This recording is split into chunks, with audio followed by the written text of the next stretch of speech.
listening to Radio Sputnik. Telling the untold. Welcome to the Open University of the Airwaves with George Galloway. Only on Sputnik Radio. The child who is not embraced by the village will burn it down to enjoy the warmth. That's an African proverb. Africans have proverbs too. Africans are not thugs. In fact, most of the thugs that we see in the current pictures from America are in the thin blue line, and in New York City, disgracefully, have Irish names for the most part. And we'll be talking about looting. Not just the looting of Target or Nike, but the looting of the entire country, which is now the United States of America. Looted, stolen from the people who owned it by violent white settlers. We'll be looking even at the more contemporary looting by Wall Street of the public purse of $500 billion. Billion dollars, not Nike trainers, not electronic goods from Target. $500 billion in just the last few weeks from the public purse, just as they did after the crash in 2008. We'll be talking about the collapse in the Conservative Party's polling lead, now just 5 points ahead of a block of wood who hasn't said anything, called Sir Keir Starmer. And we'll be talking about Julian Assange, the latest stage of whose Calvary happens again in London tomorrow.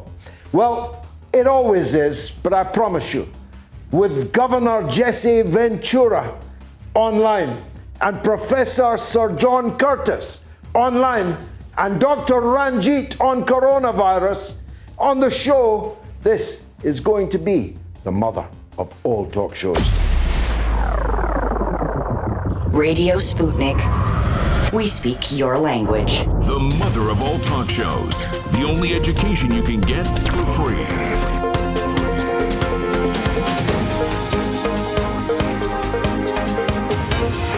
George Galloway. This is Radio Sputnik. And this is London, but coming to you, of course, all over the world, thanks to the wonders of the internet and SputnikNews.com. We're on FM in crystal clarity in the Washington, D.C. area of the United States, and on AM, coast to coast, from sea to shining sea, right across America. And of course, online on SputnikNews.com. But most people, 550,000 of you last week, to be precise, are watching as well as listening to the show. And if you are one of those, and if you're watching on Facebook, either on my own Facebook or on RT's multiple Facebook portals, then please share right now with all of your friends and contacts. If the viewing is being done on YouTube, you can do that through my own YouTube channel. Please register, subscribe to the channel while you're doing it, or on RT's multiple YouTube channels. You can even watch on Twitter. In fact, at least for the beginning of the show, you can even watch on Instagram. Record numbers, week after week after week, we are piling up well over 500,000 views, plus however many people are listening on the other platforms that I have described. And that's because people can come here knowing that they will hear people and hear things that they will never hear on the so-called mainstream media. And that has never been more true than it is this weekend. Who out there will argue that the African people taken from Africa, placed in chains in the holds of mainly British ships, and sailed to America as slaves, as beasts of burden, owned by other human beings, literally owned by other human beings for whom they toiled for no wages. They could not leave. They were literally chained to their place as the property, just like the cattle of the white slave owners in the United States. Who will argue that those people and their descendants have been embraced by the village? Who therefore will argue that having not been embraced by the village, despite hundreds of years elapsing, despite even a black president in the White House, despite all of the so-called civil rights legislation, that the children, the heirs of those brought to America as slaves have not been embraced by the village, who will be surprised, therefore, that some of them, with a little bit of assistance from agent provocateur, are burning the village down just to feel the warmth. The United States, which has grown used to dispatching expeditionary forces all over the world to invade and occupy other people's countries, is now occupying its own country. The US military is being mobilized throughout the United States, from sea to shining sea, from burning city to burning city. And its president is increasingly shrieking like an unhinged maniac, threatening people with fierce dogs, threatening them with condign punishment for rising up against what was seen in the case of George Floyd, a case of cold-blooded murder carried out by police officers in Minneapolis. I say officers because although the fatal knee belonged to former Officer Chauvin, how appropriately named he is, the other three officers in the squad were jointly and severally responsible. First of all, because from another angle, you can see that all four of them were sitting upon the officer. And in new footage, you can see that all four of the officers were ruthlessly beating George Floyd inside the police cruiser. Now, George Floyd now famously said that he could not breathe. This was literally true, but it's also metaphorically true for the vast majority of black people in America. It is literally true that the officer cared not that George Floyd could not breathe and was ready to squeeze the life out of him, all over an alleged passing of a counterfeit $20 bill. George Floyd died suspected of passing a $20 counterfeit bill. But it's metaphorically true, and that is even more important, all across the United States. And that's why people are rising up from Florida to Los Angeles, to Chicago, to New York City, across the Midwest.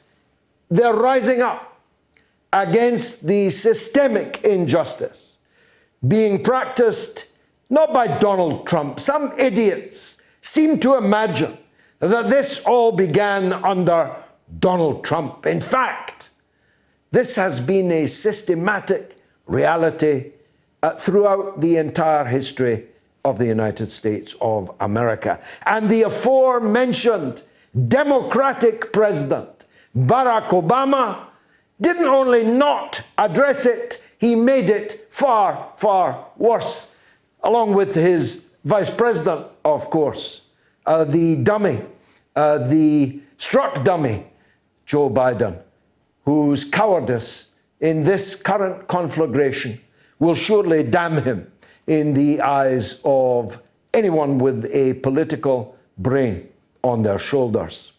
Joe Biden and Barack Obama were the reason why Black Lives Matter had to be formed. Under Joe Biden and Barack Obama, the lives of black people in America got measurably worse, not better.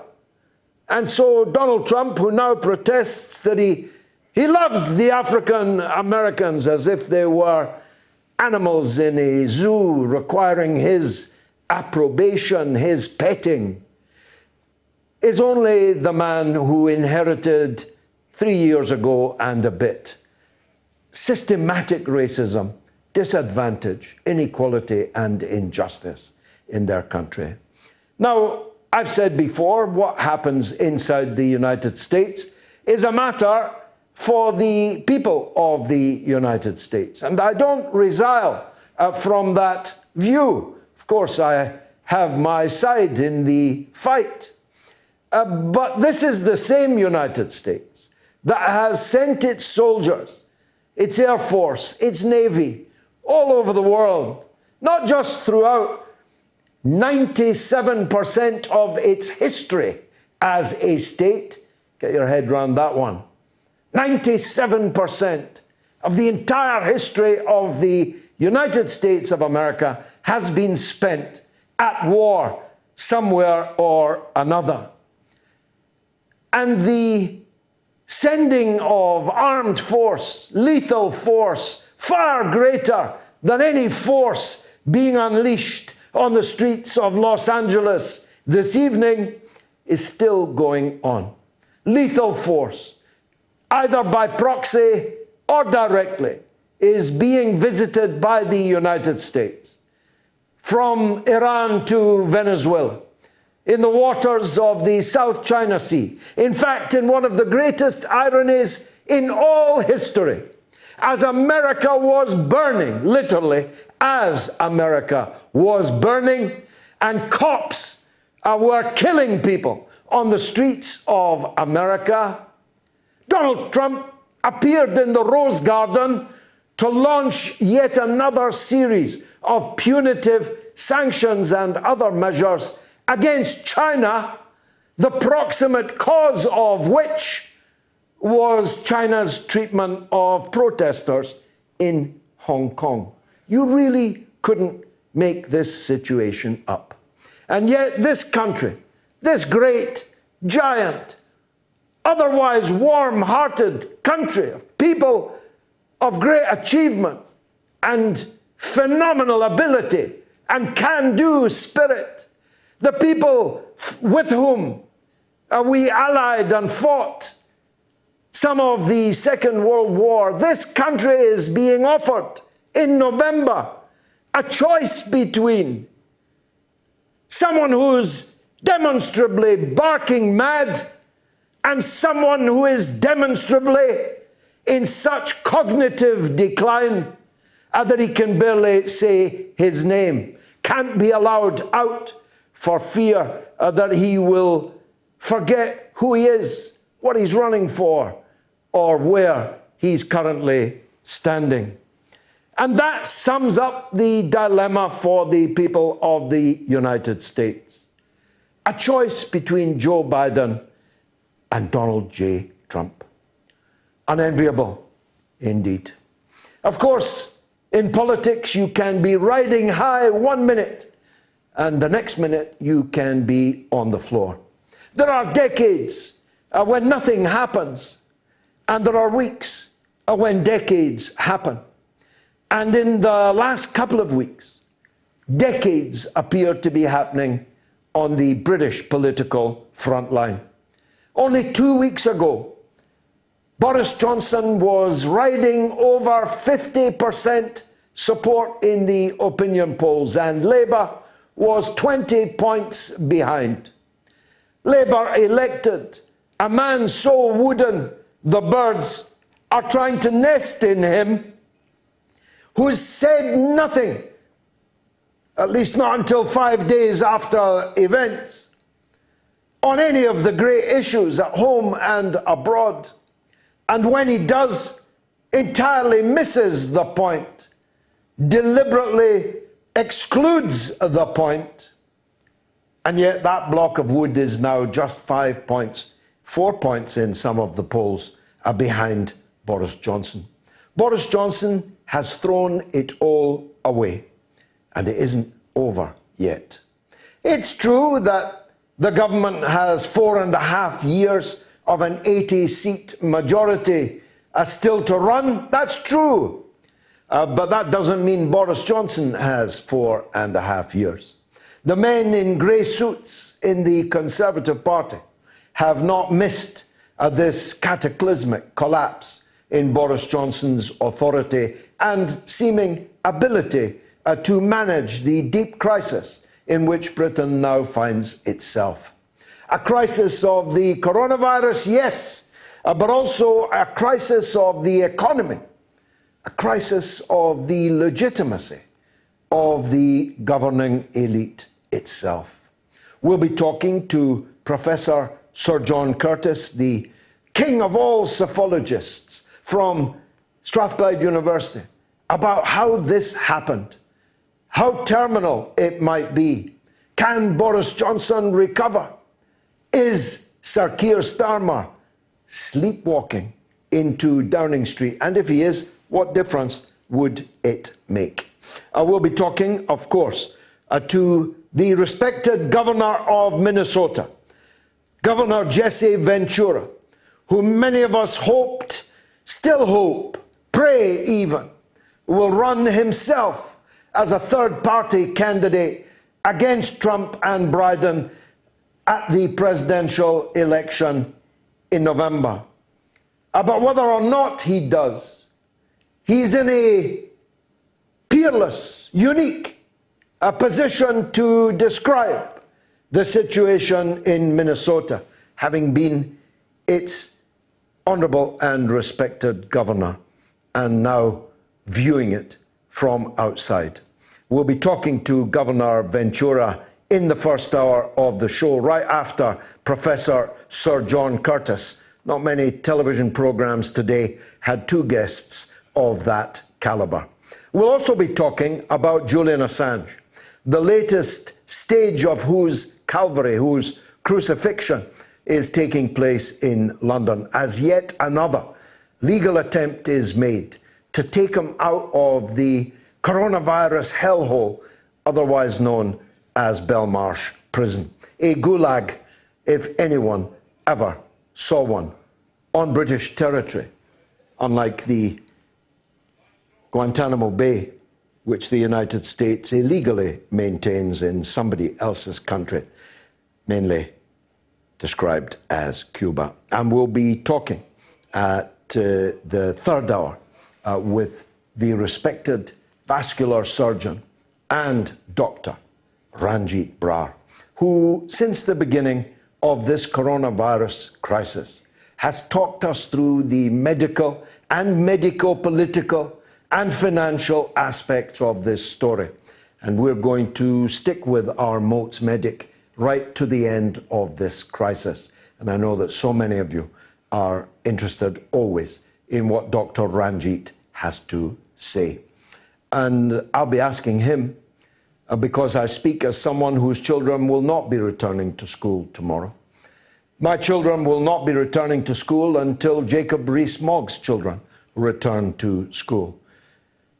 Eton is not scheduled to open until September, which tells me something. Call me simple, lad.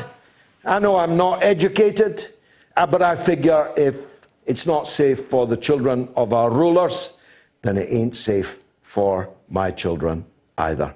And I'll be asking Dr. Ranjeet, what could be coming down the pipe for us as hundreds of thousands of our people mass on beaches, not 2 feet, never mind 2 meters from each other. Some of them jumping off cliffs and having to be helicoptered off the beaches by the hard-pressed ambulance service.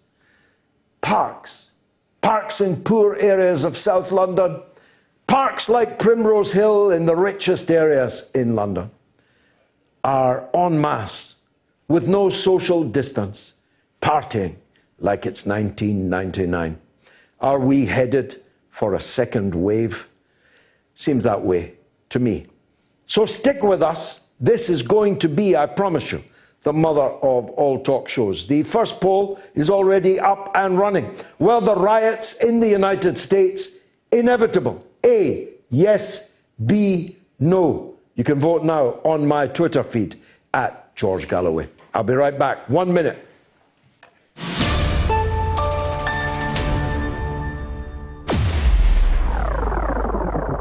Radio Sputnik. We speak your language. Find us at SputnikNews.com.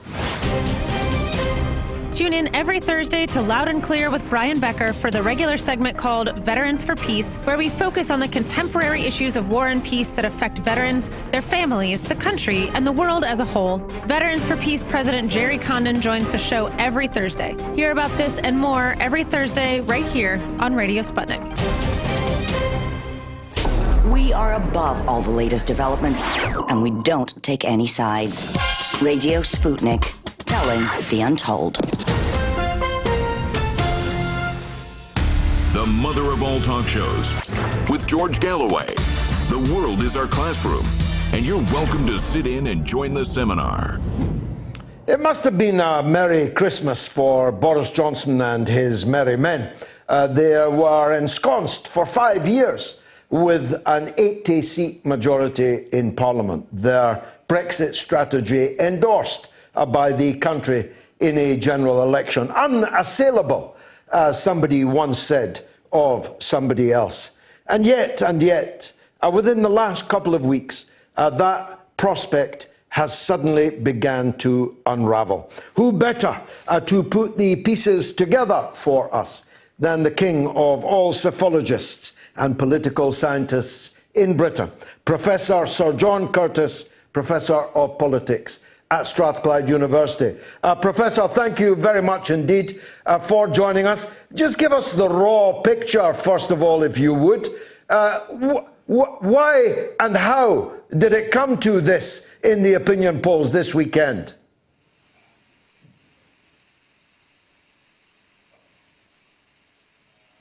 No, false start. We've lost Sir John. Can you hear me now? Sir John Curtice, we've lost him. We'll come back to him. Let me deal with some social media. An email from Jan. I'm wondering if you could ask Dr. Brar what he knows about direction from the World Health Organization not to conduct autopsies on coronavirus victims. Is this just something floating around, or is there some truth to it? And if so, what are the findings of the autopsies? And on Twitter, Grattan says, George has the completely wrong end of the stick on COVID and needs to publicly change his mind. Or what, Grattan? Or what? If I don't publicly change my mind, or what?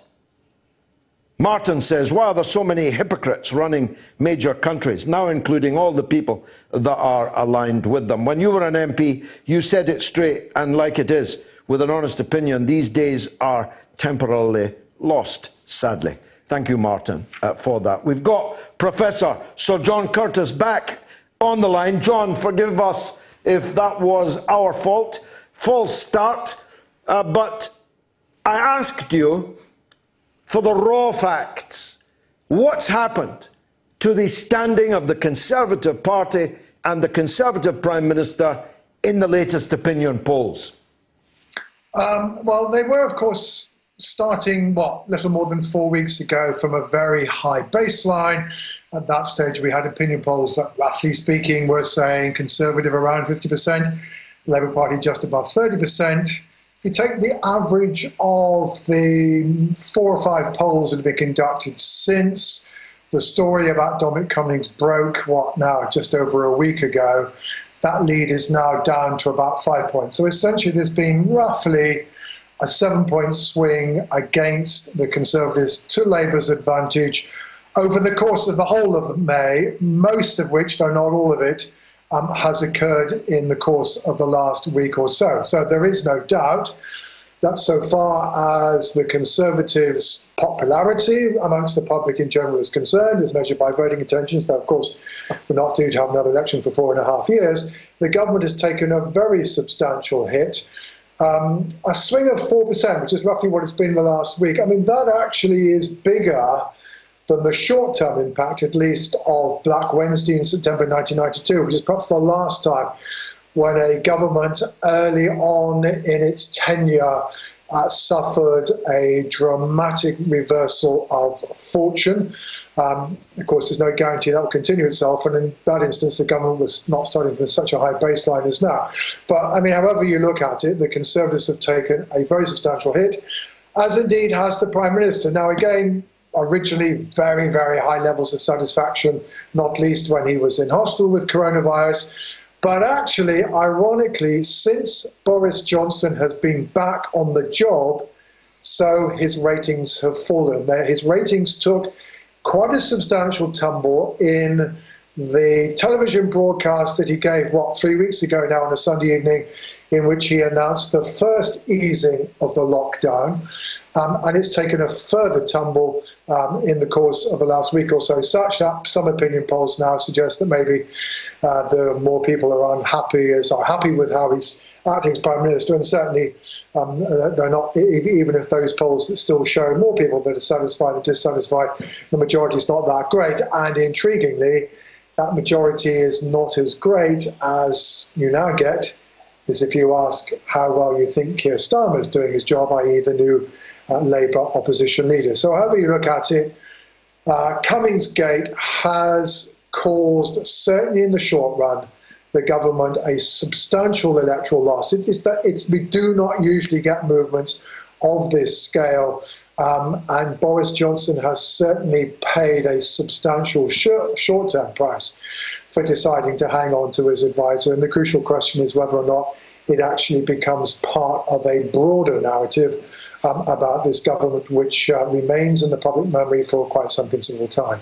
And yet Labour haven't had to do anything, which is just as well, because they haven't done anything.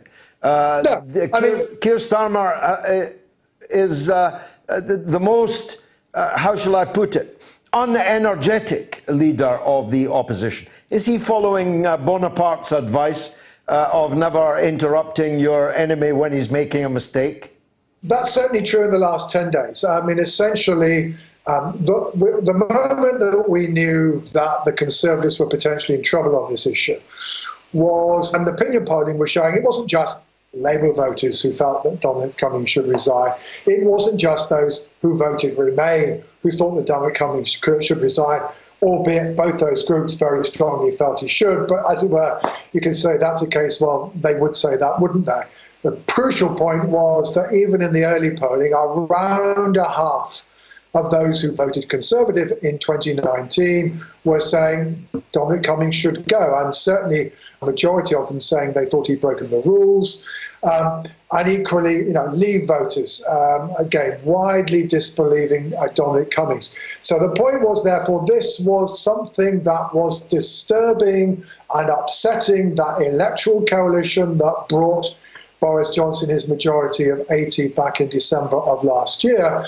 And what was also true, of course, is it began very quickly to cause public dissent and quite a lot of unhappiness inside the Conservative Parliamentary Party. So the point was, yeah, sure, for so long as Conservative MPs, including those on the Leave side of the argument, were expressing discontent, were saying that perhaps Dominic Cummings should resign, there was no reason for Keir Starmer to intervene, because the crucial thing, of course, about that is if the Labour opposition had intervened at that point, then the pressure on Labour MPs not to express their unhappiness would have been much greater. Now, I think now that the government has decided to hang on to Dominic Cummings, and now, as it were, there really isn't much further for Conservative MPs to go, although some of them are still expressing their discontent, I think we can anticipate what the opposition will now try to do is to say, well, actually, this is an indication of how badly Boris Johnson is doing handling COVID and handling the country's affairs, and try to make sure that it isn't just a question about Dominic Cummings, but it's a question about Boris Johnson. So that's part. I think the other thing I would say to you, George, in Keir Starmer's defence, I mean, look, the honest truth is Keir Starmer is a clever lawyer. So like a clever lawyer, he's good at posing questions. And you saw that in the 2 rounds of Prime Minister's questions we've had, which, because the House of Commons is not full like it usually is, has played to Keir Starmer's strength. He's been able, forensically, to ask Boris Johnson questions. He's forced him on the defensive, and he's forced the Prime Minister into making commitments that he probably didn't wish to make. You're sure what he isn't very good at is exciting people, laying out a clear vision, etc., etc. All of that is certainly still lacking, and I think probably most people would say on that criterion he's not as good as his predecessor, Jeremy Corbyn. But I think, crucial thing that Keir Starmer has achieved, unlike Jeremy Corbyn, is at least amongst those who express a view about him, and it has to be said, there are still plenty of people who have yet to make up their mind about him. But amongst those who are willing to express a view, they are more inclined to say, yeah, I kind of can imagine this guy being Prime Minister.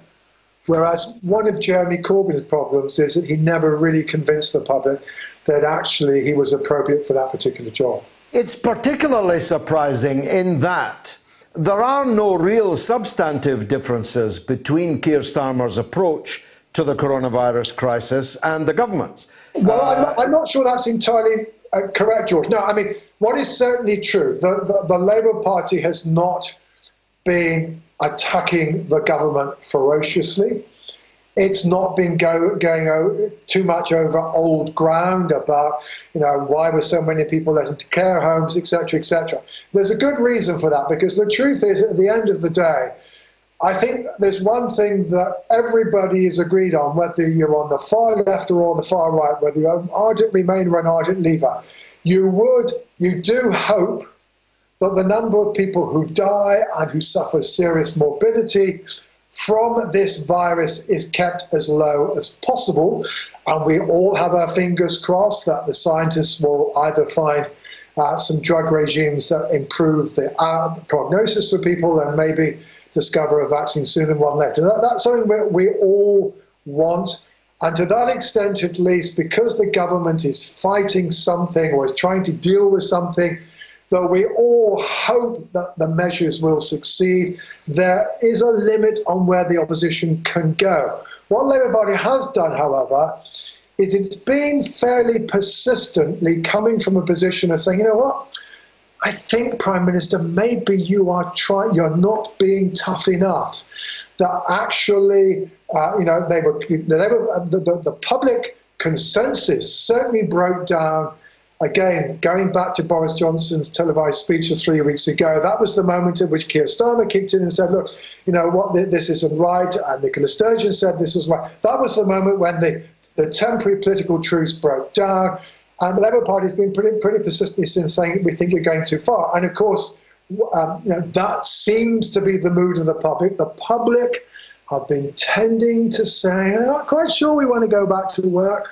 We're not quite sure whether you want to turn us to school, although what the public certainly do want to do, and the government has finally tumbled to, they do want to be able to meet each other, even if socially distanced. But the government certainly has been emphasising the economy, education, etc. And we are now seeing the consensus between the government and public health scientists break down. And I think we can probably anticipate the Labour Party will continue to query and question whether or not the government has been taking a risk in further easing the lockdown measures in England as from tomorrow, in a way that is not happening in the rest of the United Kingdom. So, yeah, but I think you're right, the Labour Party's been constrained, but I think one can understand the constraint. But I think given the Labour Party is basically actually maybe you should be doing more on lockdown, and now saying maybe you're easing the lockdown too far. The Labour Party is certainly positioning itself in the right place if indeed, and this is not something any of us wants, the government's measures continue to fail, not proving to be effective, and the government apparently making the wrong decisions. Now, you mentioned earlier, as did I in my introduction, that there's no election for 4.5 years. But that doesn't mean there won't be an upheaval inside the governing party. Correct. The men in grey suits are never far away, and nothing concentrates the mind of a member of parliament more than the fact that they have to face an electorate at some stage. Do you see any straws in the wind? You see, I was surprised given that Cummings and Johnson are a political item. They are absolutely inseparable. And clearly the Prime Minister depends a lot on Dominic Cummings. That so many Conservative MPs were ready to publicly associate with a demand which could only have the effect of humiliating the Prime Minister. Yeah, absolutely. The one thing that we know about Prime Ministers is that their authority rests on their perceived ability to maintain the careers of their parliamentary colleagues.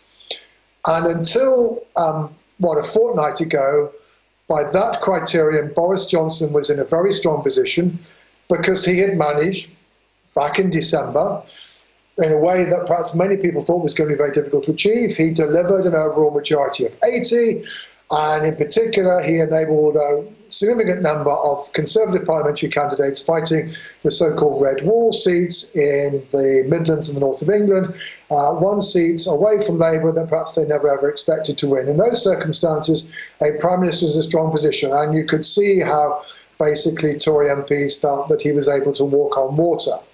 That mood has certainly been destroyed, and the immediate risk the Prime Minister faces is that basically Tory MPs who hitherto have been willing to trust his judgment have had a scintilla of doubt put into their mind about actually whether Boris Johnson is making the right judgment calls. And that potentially will bleed to issues well beyond COVID, not least, of course, the fact that we have a government which is trying to negotiate a future relationship between the UK and the European Union, which is adamant, that is not willing to extend the so-called transition period at the end of this year, even though the talks, both sides agree, have not been going terribly well so far, and that a decision about whether or not to apply for an extension has to be made in, 4 weeks' time.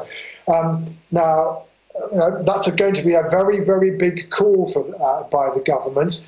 And, it will be more difficult to pursue that. I think certainly another area where the government could well find itself in trouble is it looks as though quite a lot of Conservative MPs are not happy with the suggestion that the UK should impose a quarantine on all people coming into the UK from abroad as from the 8th of June. That has major implications for the hospitality industry.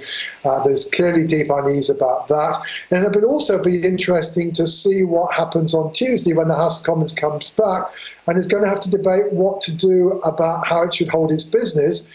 Jacob Rees-Mogg, the leader of the House, is insistent that there should no longer be any virtual interventions over Zoom. The Speaker is known to be unhappy about that. And again, another judgment call, which Public Health England has said you cannot troop MPs through the lobbies for divisions.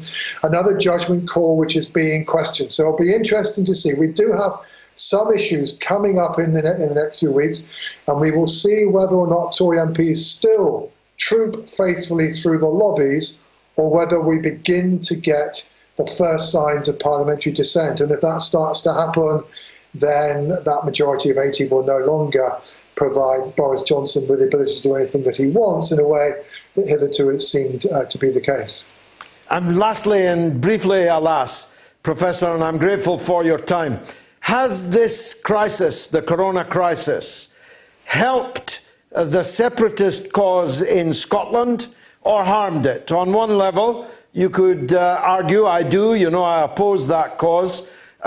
You could argue that in a small island, we really can't afford to be building borders and walls, and the coronavirus proves it. We either sink or swim together. On the other hand, the other side of the argument, Nicola Sturgeon seems to have far more support for the line she's taking in handling it than Boris Johnson does in Britain. Please, your view on that. Okay, well, certainly we've got a little bit of polling evidence on how people would vote that have been taken since the coronavirus, although obviously it's quite limited. It basically suggests that nothing has changed, But that means that it's basically 50-50, because one thing that we do know is true is that the pursuit of Brexit has undermined support for staying inside the UK, and that whereas once upon a time the polls were still basically showing only 45% for yes, as in the September 2014 referendum, for about a year now they've been showing about 50% for yes, and that so far continues to be the case. So far as its implications, well, yes, on the one hand, I think those on the union side of the argument will say, look how the UK was able to throw enormous resources, particularly trying to protect the labour market, protect people's jobs. And if in the end that works, and obviously there's a question mark about that, then it may well be able to say, look, Scotland was saved by the economic power of the UK. On the other hand, I think what we will probably see on the independent side of the argument is to go, actually, the UK, including Scotland, has ended up with one of the highest levels of excess deaths in the wake of COVID-19. Look at Denmark, look at Norway, nothing like as bad, handled much more effectively. And this just goes to show how actually small countries, and if we were on our own, we could have locked down more quickly and we could have avoided the difficulty. Now, whether or not, of course, an independent Scotland would have locked down more early than effectively was able to do within the framework of the United Kingdom, who knows? But I think, those are some of the arguments we expect to go on.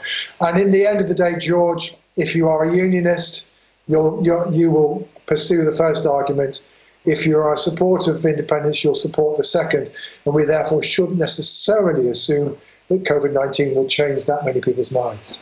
Professor, as always, a masterful overview. Thank you very much indeed for that, Professor Sir John Curtice. Now, our next guest was the governor of Minnesota, the state now burning in the wake of the murder, I'll call it, of George Floyd. He is a giant figure of a man, literally as well as metaphysically. I have met him a couple of times and appeared on television platforms with him too. He's a man I admire greatly. He's a man that I publicly called on this show and all social media platforms to run himself as President of the United States. That doesn't look like it's going to happen. But he has kindly agreed to join us by phone from the United States, and I very much hope he's on the end of the line now. Governor Ventura, thank you very much indeed for joining us. Being here, and let me just straighten out the presidential stuff right away. The problem arose because the third party is very difficult here in the United States. You have the two major parties, of course, the Democrats and the Republicans, which I am a member of neither, and I never will be. Then your options, either the Libertarians or the Green Party. Well, unfortunately, the Green Party could not give me a clear path to the nomination.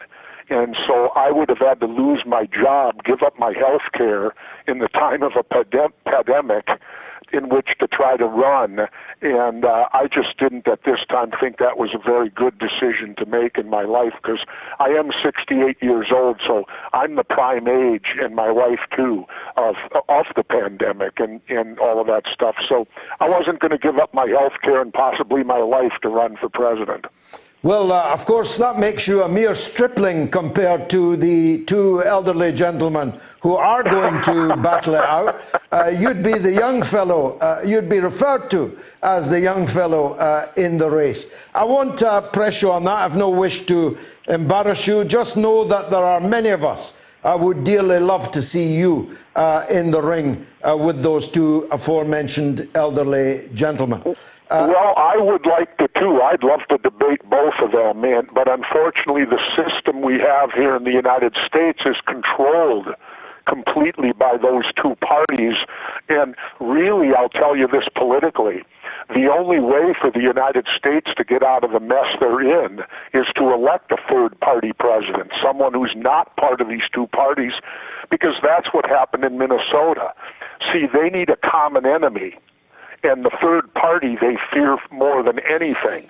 So if a third party were to win, let's say hypothetically I became the president, it would take me a mere 3 years, that's all, to have the two parties in bed together opposing me, the common sense middle. Does it happen in Minnesota that way? It's like a blueprint. It'll happen that way nationally because they fear a third entity more than they do themselves. They're happy amongst themselves. We refer to them as one party, the corporate party, because they're both bought off by the corporations. And there's no possibility of running just as an independent, Governor? Well, the problem is they set the system up where you can't get ballot access. Okay. So you have to have a party out there that can gain you ballot access. See, I also favor abolishing the Electoral College. I think it's ridiculous. It's outdated. I think the person that gets the most votes ought to win. Yeah, it's a very radical view, that. Well, it was that way when I became a mayor. Yeah. I got the most votes and won. It was that way when I became governor. I got the most votes and won against the Democrats and Republicans. I've beaten them twice. So they do fear me. But see, mainstream media in America blackballs me. I'm not allowed on because that's one of the reasons I work for RT America. Governor, let's talk about Minnesota. It must be heartbreaking for you. I did read that some of the streets that were on fire were but a couple of blocks away from where you grew up and lived as a child. Give us your overview of what happened to George Floyd and subsequently to the whole state and now across the whole nation. Well, one specific abuse by one cop on one individual is not going to cause what we just saw. This is something that's been building up for generations here in America. We're a country that was founded and slavery existed here. We went through all the periods of getting rid of that. Then you had the horrible laws against minorities and black people. So it's been a battle being fought in the United States of America from our very existence. And it came to a head on this particular occasion because it's not the first time. This is not the first time black people have seen one of their own murdered by police officers on the street for really crimes that are almost laughable. I mean, the gentleman in New York allegedly was selling cigarettes. Who cares? Yeah. And George Floyd. This gentleman, Mr. Floyd allegedly, what they said was he was passing a counterfeit $20 bill. And the cops are that worried about that? Who cares? I mean, I may pass one not even knowing. How do I know what money I get when it comes from the ATM machine or whatever? I don't look at it to see if it's, counterfeit or not. I could get busted for that. But the point is that I think the major problem we have here as a governor and what I've seen as a mayor, having done both, is the fact that we have a lot of police officers that are not well trained. The only trained police we have in Minnesota are the state troopers, the state highway patrol. They are like the governor's police force. They go to an actual police academy. All these other cities and that, you can go to college, take a 2-year law enforcement degree, be smart enough and get hired. Well, that's not particularly, we need on-the-job training. We need to create police academies that teach young police how to obey and what their job actually is on the job when they get there. And I say this as the background, my military background, I'm a former United States Navy frogman, Navy SEAL. So I know what it's like to be well trained. I spent my first year in the Navy strictly being trained. And yet we have police forces, they go to college, they take written exams and get a 2-year degree, and then a police force hires them. What do they ride around for 6 months and then they're expected to know how to do proper police work? So I think it's inherent upon us as a society to start spending some money and training our police force so that we have well-trained officers out there who are there with the idea of protecting the public, not arresting them. Now, I may be naive, but if someone had told me that this kind of thing would happen and the response to it would happen, I would have guessed Los Angeles or New York or somewhere else. Somehow I had the view that Minneapolis, Minnesota was a far more benign place. And yet what we saw was cold-blooded killing by that officer, and it was in Minneapolis. And it's not the first time.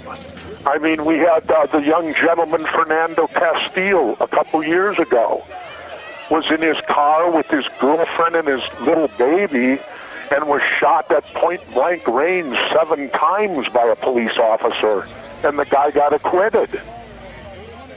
Yeah. Now the problem I had with that is this. As a former trained Navy SEAL, you should never be required over 2 shots. Anything beyond 2 shots, and that's an ambush. And that's murder. In SEAL team, we allow 2, and that's it.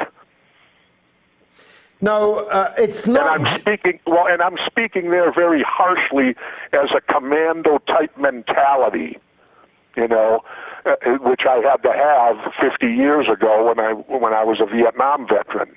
But the point being is that I think we're putting police out on the streets today that aren't necessarily well qualified psychologically to deal with the public.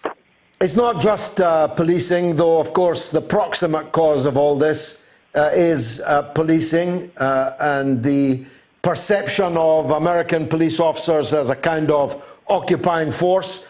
It's the systemic inequality and injustice felt by many communities, not just African Americans, but many other communities in the United States. Oh yeah, there's no doubt about it. You know, it's we've been and then we have a president who, in my opinion, fans the flames. He's I wish he'd just keep his mouth shut. Yeah, that's not likely to happen, of course. He's not going to keep his mouth shut, and Joe Biden can't safely open his mouth. You're backing me into a corner again, aren't you?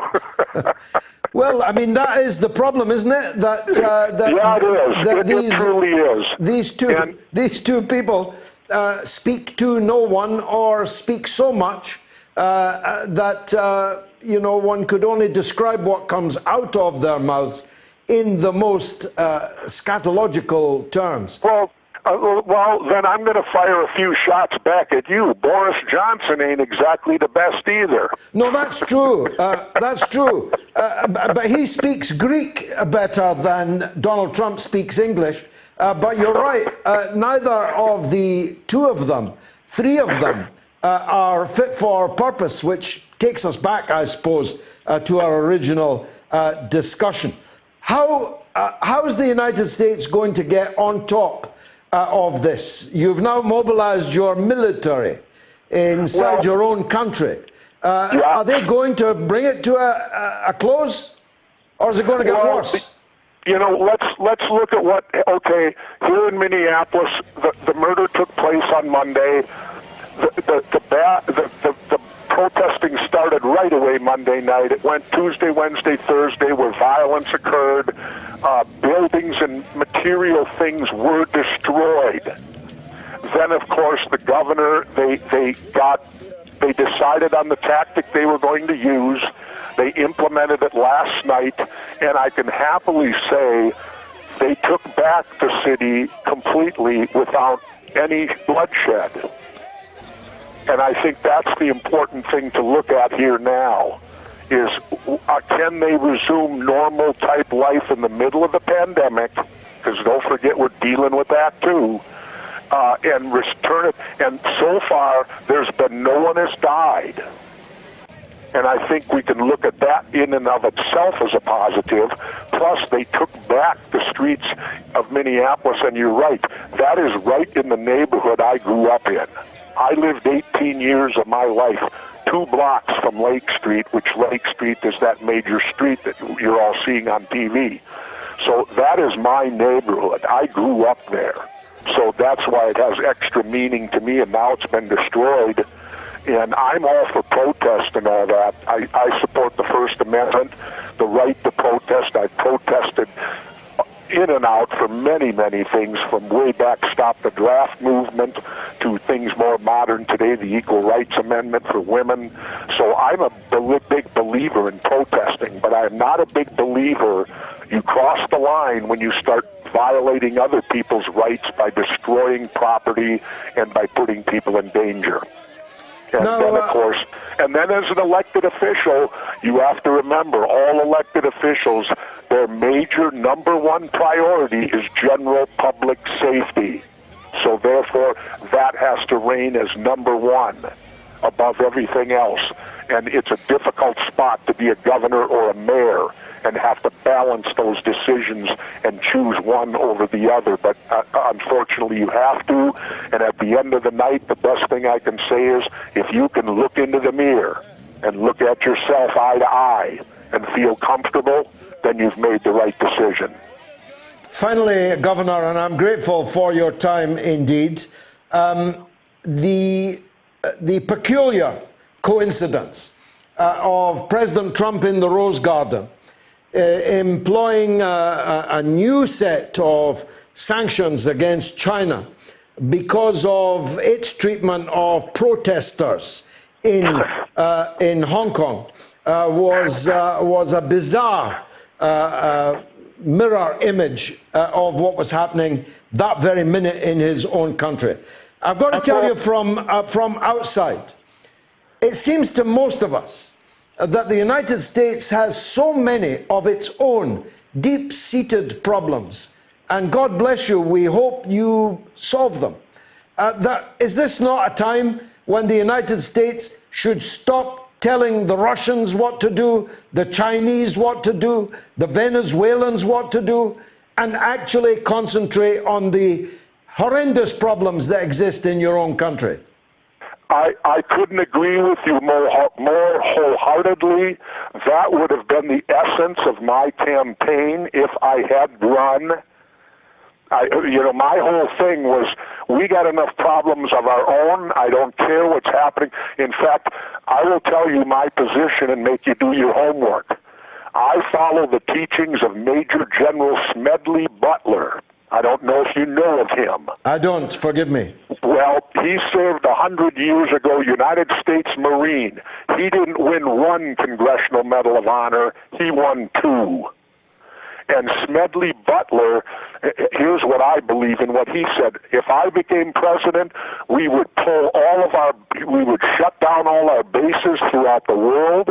I would bring the United States military back home. We would use them to guard all our borders. We would have the safest borders on the planet. And we would no longer interfere, and we would take the vast amount of money that we spend, and we would start cleaning up the ocean with those machines. Instead of spending money on aircraft carriers and missiles, we'd buy, have you seen those machines that clean up the ocean? Yes. Well, I'd buy $200 billion worth of them with the defense bill and train the United States Navy how to use it, and we'd start cleaning up our oceans. Because we are not going to die because of what we do as mankind against each other. We're going to die from what we're doing to the planet. Governor, you're breaking my heart. Run, Jesse, run. Thank you very much indeed for joining us, and God bless all the good Americans. Governor. Well, thank you very much for having me, and I look forward to. Hey, I got over to England, but I was over in Manchester a year ago, but I had a lot of trouble over there. You guys don't speak English. Well, as Oscar Wilde said, we're 2 countries divided by a common language. Well, you know, it's funny. I was there with Carl Weathers, Oh, yes. who is an African American, and I felt good because we both needed an interpreter. And I thought, well, at least it ain't me being just a white guy, because Carl's black and he don't understand either. Governor, thank you very much indeed for joining us. God bless you. And I hope things turn out the way many of us listening to you tonight would very much like them to. Governor Jesse Ventura, former governor of Minnesota, putative presidential candidate. But as you heard there, that now looks unlikely. The vote, well, the riots in the US inevitable. A, yes, 82%. B, no, 18%. You can vote on my Twitter feed. 572 people only. That's a little less than I would have thought have voted on my Twitter feed, which is at George Galloway. Let's get the news with Jamie Lowe. Curious about our curriculum? Have something to say? Then call us now to join the debate on the mother of all talk shows with George Galloway. Tune in every Tuesday to Loud and Clear for a regular segment called False Prophets, a weekly look at Wall Street and corporate capitalism, where we talk about the big economic issues of the week from the point of view of working people, the poor, and the U.S. position in the global economy. Join us this Tuesday and every Tuesday with financial policy analyst Daniel Sankey right here on Radio Sputnik. It's time to double down with Max and Stacy. Yeah, double down. We're talking markets, finance, business, economics, ka-ching, bling, just about everything money related on Sputnik. It's called Double Down. We're asking, are dead cats bouncing or have fundamentals changed? That's this week on Double Down.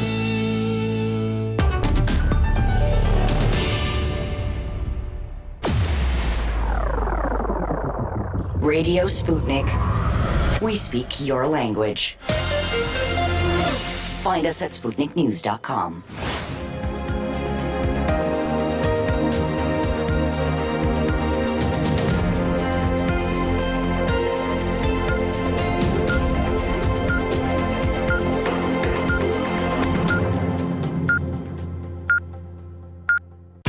Radio Sputnik News. Curfews across US cities to try to stem the growing unrest have been defied in many areas. They were ordered after protests raged over the death of George Floyd, a black man in police custody. Shops have been looted, cars burned and buildings attacked. Riot police have used tear gas and rubber bullets. President Donald Trump urged healing over the death of Floyd, but said he could not allow mobs to dominate. An ex-white policeman, Derek Chauvin, is charged with murdering Floyd in Minneapolis.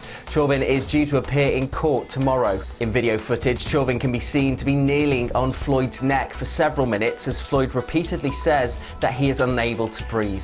3 other officers present at the time have also been sacked. Huge demonstrations have taken place in at least 30 cities across the US. They were largely peaceful on Saturday, but violence flared later in the day. One of the cities worst affected by unrest is Los Angeles. California Governor Gavin Newsom declared a state of emergency in the city and activated the National Guard, the reserve military force that can be called on to intervene in domestic emergencies.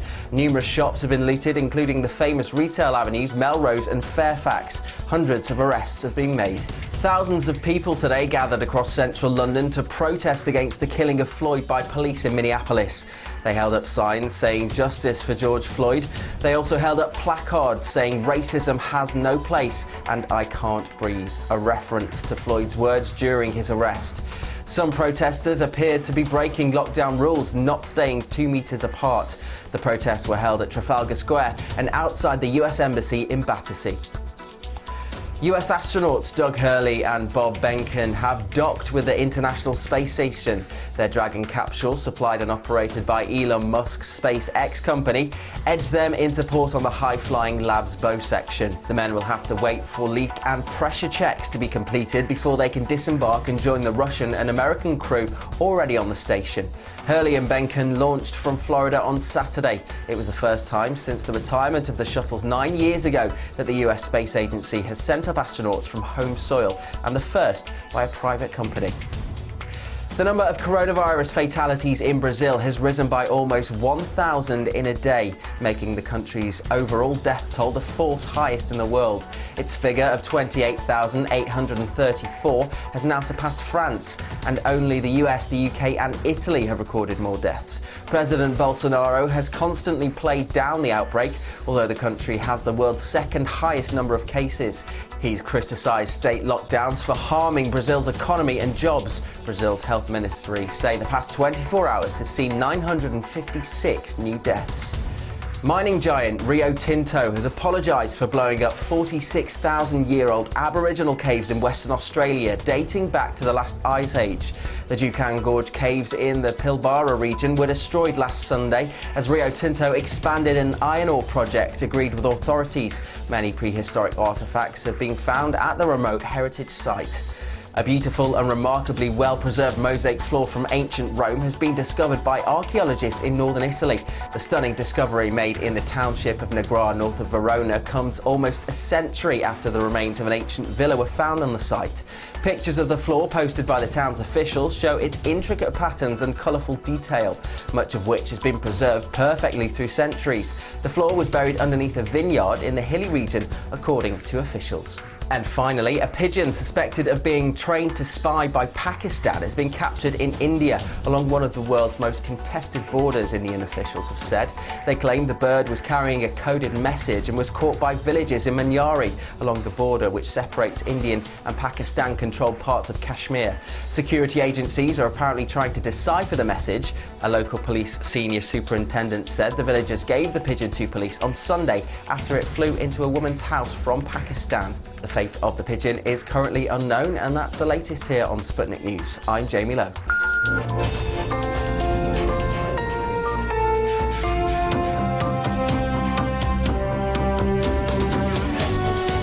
You're listening to Radio Sputnik. Telling the untold. Welcome to the Open University of the Airwaves with George Galloway, only on Sputnik Radio. Chris Hedges, the authoritative and extremely wonderful author, writer, activist, an ordained Christian minister, and a man who spent a lot of time teaching people in the prison system, a man with reach into the African American community, was first asked to come on the show this evening to talk about the late and great Howard Zinn's People's History of the United States. Little did we know that a new chapter in history would be raging by the time Chris Hedges got here. But I'm glad to say he joins us now, my RT America colleague. Chris, welcome as always. We will talk a bit about the book, but let's talk about the chapter of American history now being written. I don't know if you had the chance to hear my interview with Governor Ventura earlier in the show. He, as you would expect, was very clear about the extent of the problem. I suspect he thinks that Minneapolis's problem is on its way to being solved. I'm not sure I agree with him about that, but even if he's right, what about the rest of America? Where is this going? We have a saying here, a riot goes up like a rocket, but it comes down like a burnt stick. In other words, it really achieves nothing very much. Is that how you fear this will all end up? No, I think that the systemic problems in the United States are so severe, and this was the catalyst. Just another murder. Remember, 1,000 people are murdered a year in the United States by police forces, almost all of them unarmed, and almost all poor people of color. And then you have all sorts of injuries that are never reported. And you've seen with the COVID-19 virus a further assault on particularly poor people of color. Number one, because of an inadequate healthcare system, and the underlying stresses of living in what Malcolm X called these internal colonies, you have a disproportionately high rate of deaths and infections. Of course, these people are also frontline workers, so they don't have a choice. They can't sit at home like the professional class. But I would say this is the culmination of years of assault, which, by the way, the presumptive Democratic nominee Joe Biden was instrumental in creating. The doubling of our prison population, we have 2.3 million people locked in cages in this country, half of whom, by the way, have never been charged with physically harming another person. These were the result of these draconian drug laws, the doubling, tripling, even quadrupling of sentences for nonviolent crimes, the militarization of the police. That's how you get in city streets in the United States. I'm talking about police forces dressed. You've probably seen images of them in Kevlar vests, in black tactical uniforms with gas masks and Kevlar helmets and long-barreled weapons and military-grade equipment, armored personnel carriers with 50 caliber machine guns pointed at unarmed protesters is something we've seen and saw going back to Ferguson. And so I think this is far more severe than a kind of uprising or riot or revolt against the murder of another black man. I think that this has pushed people, especially people on the lower end of the economic spectrum, although we have to be clear, half of the American public either lives in poverty or a category called near poverty. The official poverty line for a family of four is $24,500, but all economists will tell you that, in fact, even on $30,000 a year, most families are thrust in tremendous debt peonage. So that's half the country. You have the unemployment benefits are running out in July. The moratorium on evictions is up. The ruling elites have passed, and including the Democrats, these insane bailout bills, which have essentially turned money, 85% of it plus, over to the billionaire class, the cruise industry, and the Democrats have been as complicit in this as the Republicans. So I think you're seeing, I would use the word revolt, against a system that has not only lost all credibility, but become so predatory without any kind of regulation or restraint that people have had enough. So I don't see this going away. On the subject of looting, you could describe the $500 billion Wall Street coined in the last few weeks in the funds that you refer to. That would be pretty spectacular level of looting. The looting of the public purse after the crash in 2008, ditto. But of course, you're living in a country that was built on looting. And the Native Americans had their whole country looted from them. And the black people are only there in America, most of them, because they were dragged there in chains as slaves. If you think about it that way, and forgive me if I've upset you in any way, it's essentially unstable, isn't it? Yeah, it is. And you know who wrote about this very presciently was James Baldwin. Yeah, of course, the country has been built. I mean, all empires are built on looting. The British Empire is no exception. Sure. The difference was that we essentially, because of geography, created kind of an internal empire that carried out genocide against Native. I mean, this country was built on the genocide of the Native indigenous peoples and slavery. And those are its two original sins. And you look at these militarized police forces, they are the latest iteration of the old slave patrols. I mean, there's just a complete continuum. Prisons in this country are virtually plantations. Again, it's another form of neo-slavery. 1 million people in our prison system work for-profit corporations, and you have prisons across the country approaching corporations saying you don't need to use sweatshop workers in Vietnam or Bangladesh or China. We have sweatshop workers right here. So Victoria's Secret, McDonald's uniforms, it's all made within the prison system. And in many states, these people are not compensated at all. And at best, they're compensated about 22 cents, 20 cents an hour. So yes, the real looting, you're right, has come courtesy of this package, which has the Democrats approved it. It's given Trump cronies and appointees and the Federal Reserve the ability to hand out $4 trillion to politically connected corporations. And what they're doing is, before our eyes, essentially stomp to the ground the aspirations of progressives who gathered around Bernie Sanders. You have private equity firms and fossil fuel companies that have gotten, because of, in the excuse of the COVID pandemic, huge new tax breaks, and they turn right around and put that money back into the political parties in our system of legalized bribery. And let's be clear, the Democrats who could have used the crisis to expand Medicare for all, we don't have a rational health system like you do, instead gave the money to the big insurance companies, including, by the way, within the bill passing part of the bill is that they bail out what they call trade associations, which are just lobbying groups.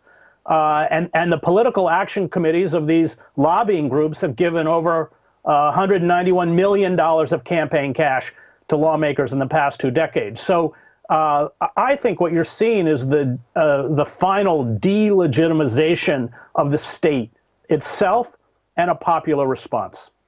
Yes, I mean, I wrote this in the week that for the first time in my lifetime, perhaps the first time ever, there's an existential challenge or threat to the legitimacy of the state in both the United States and potentially here in Britain. And in France, we'll be talking to one of our yellow vest friends in the next hour. These are not just crises of here today, gone tomorrow governments, prime ministers, policies. They are actually a question mark over whether or not this can continue this way. Is that how you see it? Yeah, and it can't. So there's only 2 options. As Aristotle wrote over 2,000 years ago, when an oligarchic elite seizes control, then your 2 choices are tyranny or revolution. And those, I think, are the only 2 stark choices in front of us. Whether the incredible power that's been amassed into the hands of this corporate cabal, which is, of course, international and global and just as pernicious in Britain as it is in the United States. Well, actually, it's more pernicious in the United States because we have no safety net. I mean, part of this COVID crisis is that you have 43 million Americans who are about to lose private health insurance. That's added on top of 80 million Americans who either have no insurance or are not adequately insured. I think that, I worry that we are headed, especially with a figure like Trump in the White House, to a very kind of overt police state. Because I think that the population has, and certainly those, the working poor and the working class have just been pushed over the edge. I mean, we are about to see a kind of cascading effect. People can't pay their rents. Well, already 1/5 of the American public and the renter class have not been able to pay rents to landlords. But that number is going to exponentially rise. People will not be able to pay their credit card debt. We're talking about 25% unemployment by this summer without adequate unemployment insurance. I mean, one of the things that I find quite amazing is the utter myopia on the part of the ruling elites, the inability, and of course they're so divorced from the real world in the same way that the courtiers at Versailles were divorced from what was happening in France, but they are that disconnected because they spend all their time on private corporate jets and hanging out with the donor class. We never forget that these figures like Pelosi, she's one of the wealthiest figures in the Congress. So they don't get it. They have been punishing the American working class, now going all the way back to the Clinton, betraying the working class, and all they know how to do is feed the system. But I think at this point, what they're doing is self-destructive and dangerous. And I would say another difference, an important difference between British culture and American culture is that we are a deeply violent society. All of these mass shootings, the fact that citizens are allowed to over 1.5 million are armed with, those are the ones we know about, armed with essentially automatic weapons. And we criminalize gun ownership for people of color, especially in urban enclaves. But I come from rural Maine, so even all my relatives had gun collections. My neighbor across the street had 23 weapons in the house. And this rural-urban divide is one, and of course, that it's the rural communities that back Trump. But that rural-urban divide was something I also saw covering the war in Yugoslavia. And Trump, who's becoming more and more beleaguered and more exposed for his ineptitude, will accelerate the calls for incitement to violence. I mean, he will stop at nothing. And then there is a legitimate fear that he will even move to try and somehow postpone or announce as fraudulent the elections in November. That's not fantasy. That's a real possibility. Now we have one candidate who cannot safely be allowed to speak, and another candidate who cannot stop speaking, although every statement that he makes tosses more petrol on the flames in America. Which of those two is going to benefit electorally, do you think? Look, the largest voting bloc in the United States doesn't vote. That's 100 million people. And they don't vote because the system is fixed against them. And in fact, Biden is the worst candidate between the two, in the sense that Trump inherited the system. Biden built it.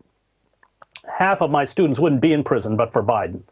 Biden was at the forefront of essentially wresting back what they call the law and order issue from the Republican Party, and bragged about expanding the death penalty. I mean, there are public statements.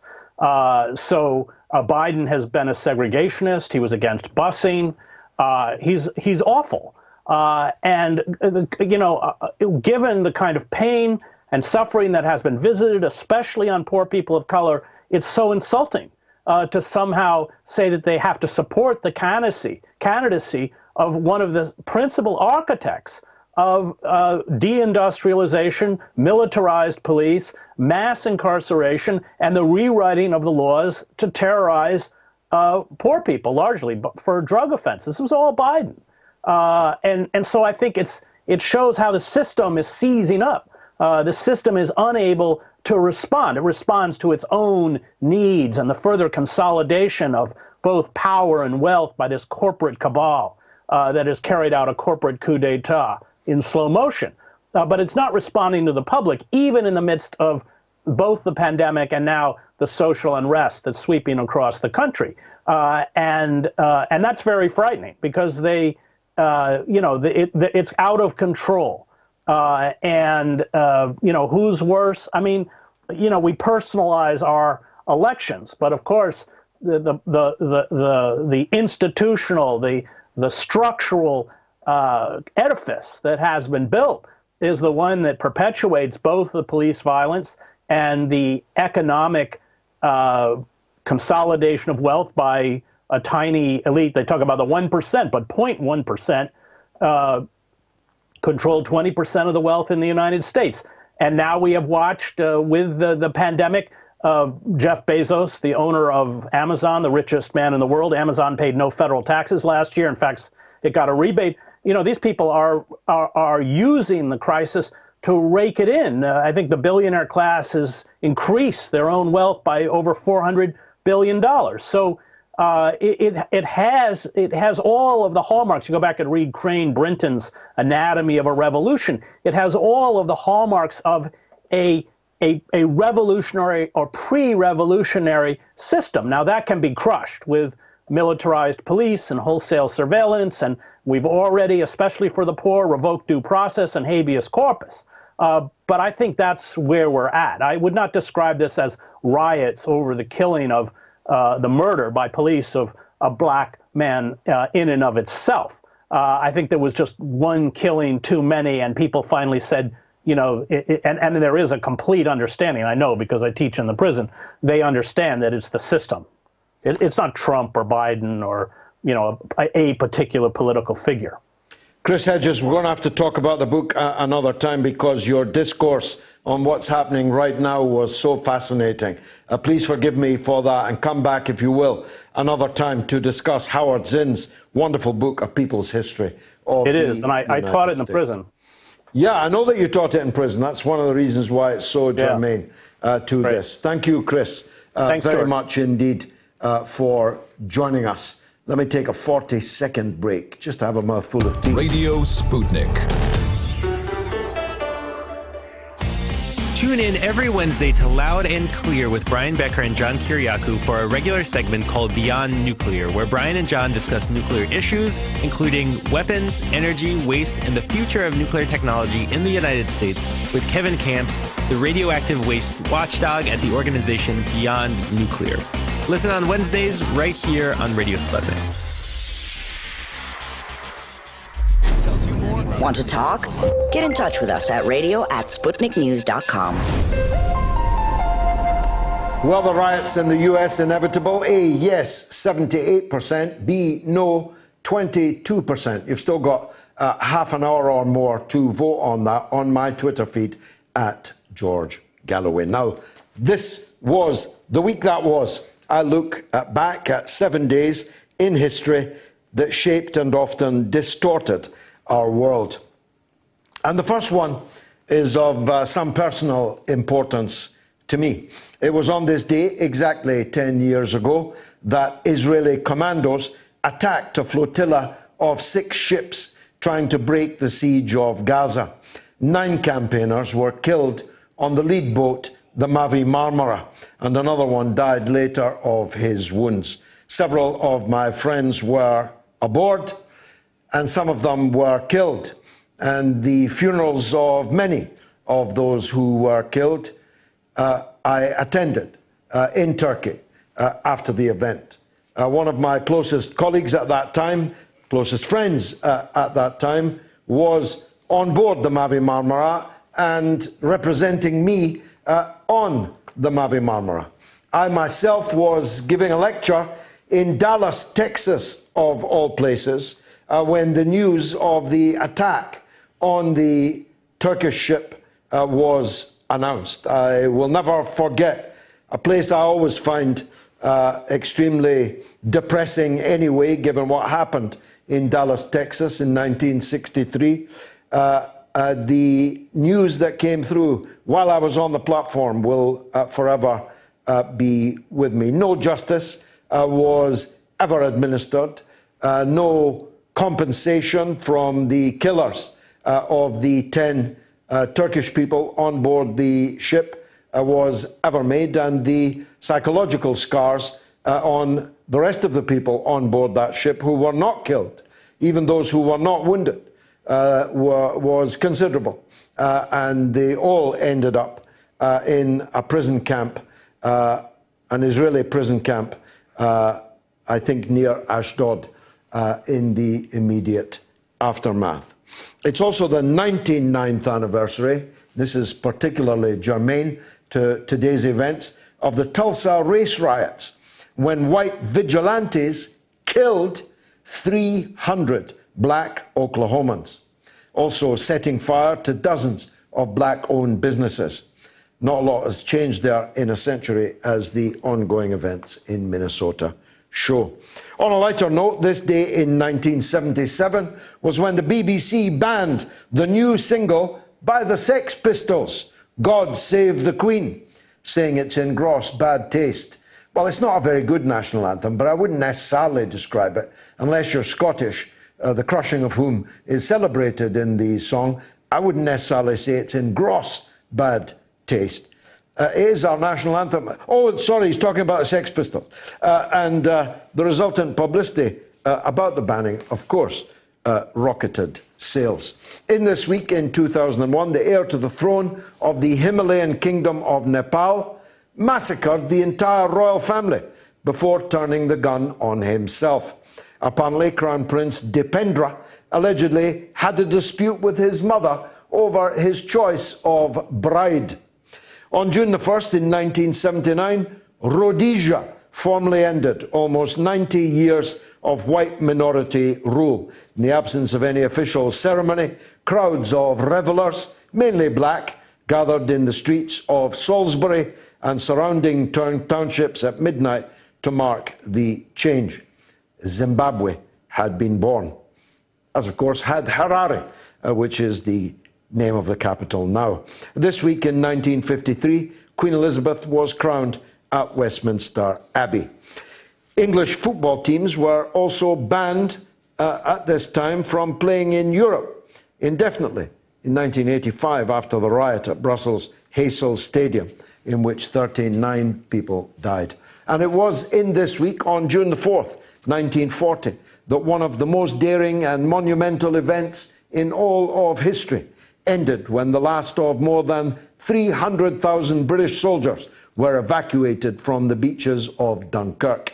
A flotilla of 900 naval and civilian boats carried out the rescue. Winston Churchill, in a speech which still sends tingles up the spine, said, "We shall defend our island, whatever the cost may be. We shall fight on the beaches, we shall fight on the landing grounds, we shall fight in the fields and in the streets, we shall fight in the hills, we shall never surrender."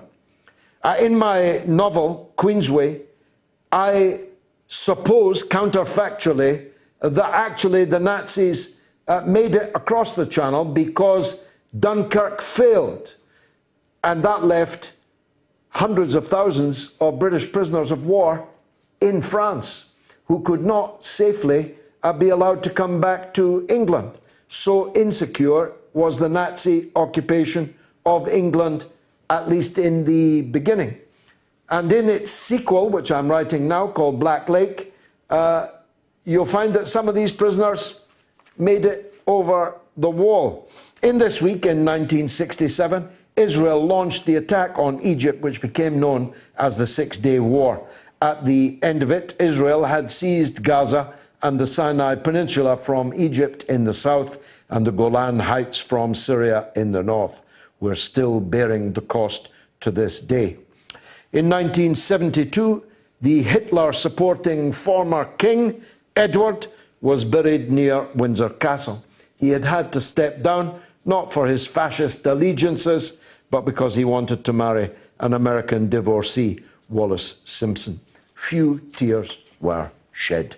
And finally, on June the 5th, in 1968, in Los Angeles, Robert Kennedy was shot and killed after giving a victory speech to celebrate his win in the Californian Democratic primary. The alleged assassin, Sirhan, is still serving a life sentence. Numerous applications for parole have been turned down. A great deal of scholarship, some of which has featured on both my television show Sputnik and on the mother of all talk shows, absolutely debunks the idea that Sirhan was the true assassin of Bobby Kennedy, a man of considerable greatness, whose daughter followed me on Twitter this week and whom I hope to interview in the near future. Now, how's the poll going? 79% say the riots were inevitable and 21% say they were not inevitable. You've still got half an hour to vote on that. But let's take some calls. And of course, we go first to Minneapolis, where Michael wants to talk about what's been happening there. Michael, my condolences, my commiserations. What's happening right now in Minneapolis? Thank you, George. I appreciate that. I mean, people are hurting. People are still organizing and protesting, but it's like nothing I've ever seen. I live very near downtown. My apartment's boarded up. A lot of neighborhood businesses are boarded up.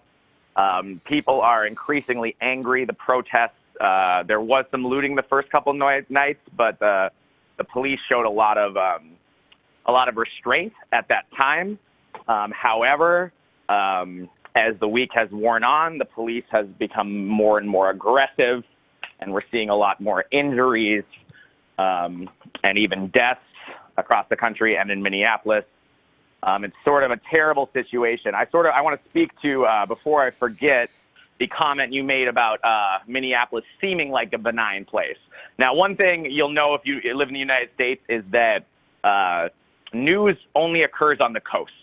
So the major media virtually only covers the East and West Coast. Anything that happens in the Midwest, they cover on a have-to-cover basis. They ignore us as much as they possibly can. Just off the top of my head, I can think of George Floyd, obviously, Philando Castile, Jamar Clark, Thurman Blevins, David Smith, Terrence Franklin, Travis Jordan, Ronald Davis, Sam Holmes. Those are just the names I can think of without even trying, of black men who have been murdered by the police somewhere in the Twin Cities. And let's not forget, there was also Justine Ruszczyk, who was an Australian citizen who called to be a Good Samaritan, reported sexual assault, and as she walked up to the car, was summarily executed for virtually no reason. I think what's been really upsetting for me is that these protests have been largely peaceful. Now, obviously, anytime people are angry, that spills over. And like I said, they were showing restraint for a while, but once they started instituting curfews and escalating it, you could see the media narrative start to change. So they started to cover it as protest, and as the week wore on, you'd look in the paper of record, or you'd look on CNN, and they kept saying when they were covering Minneapolis, they're like, oh, they're just letting these protesters protest. Why aren't the police taking control? You have Chris Cuomo saying, why aren't the police taking control of the streets? Don Lemon saying, how can they let this go?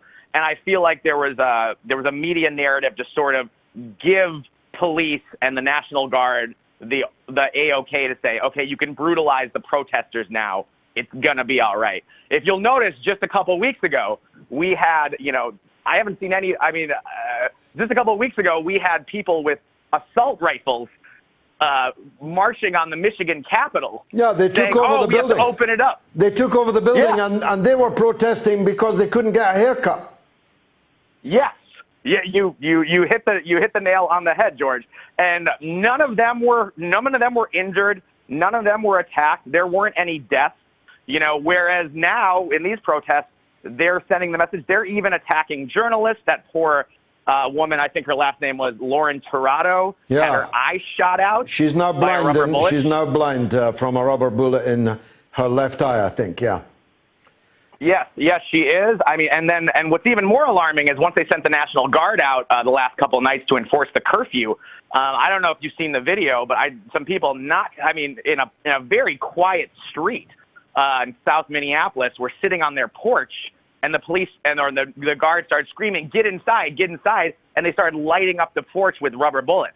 So I want to go back to let me stop you. Let me stop you on that phrase.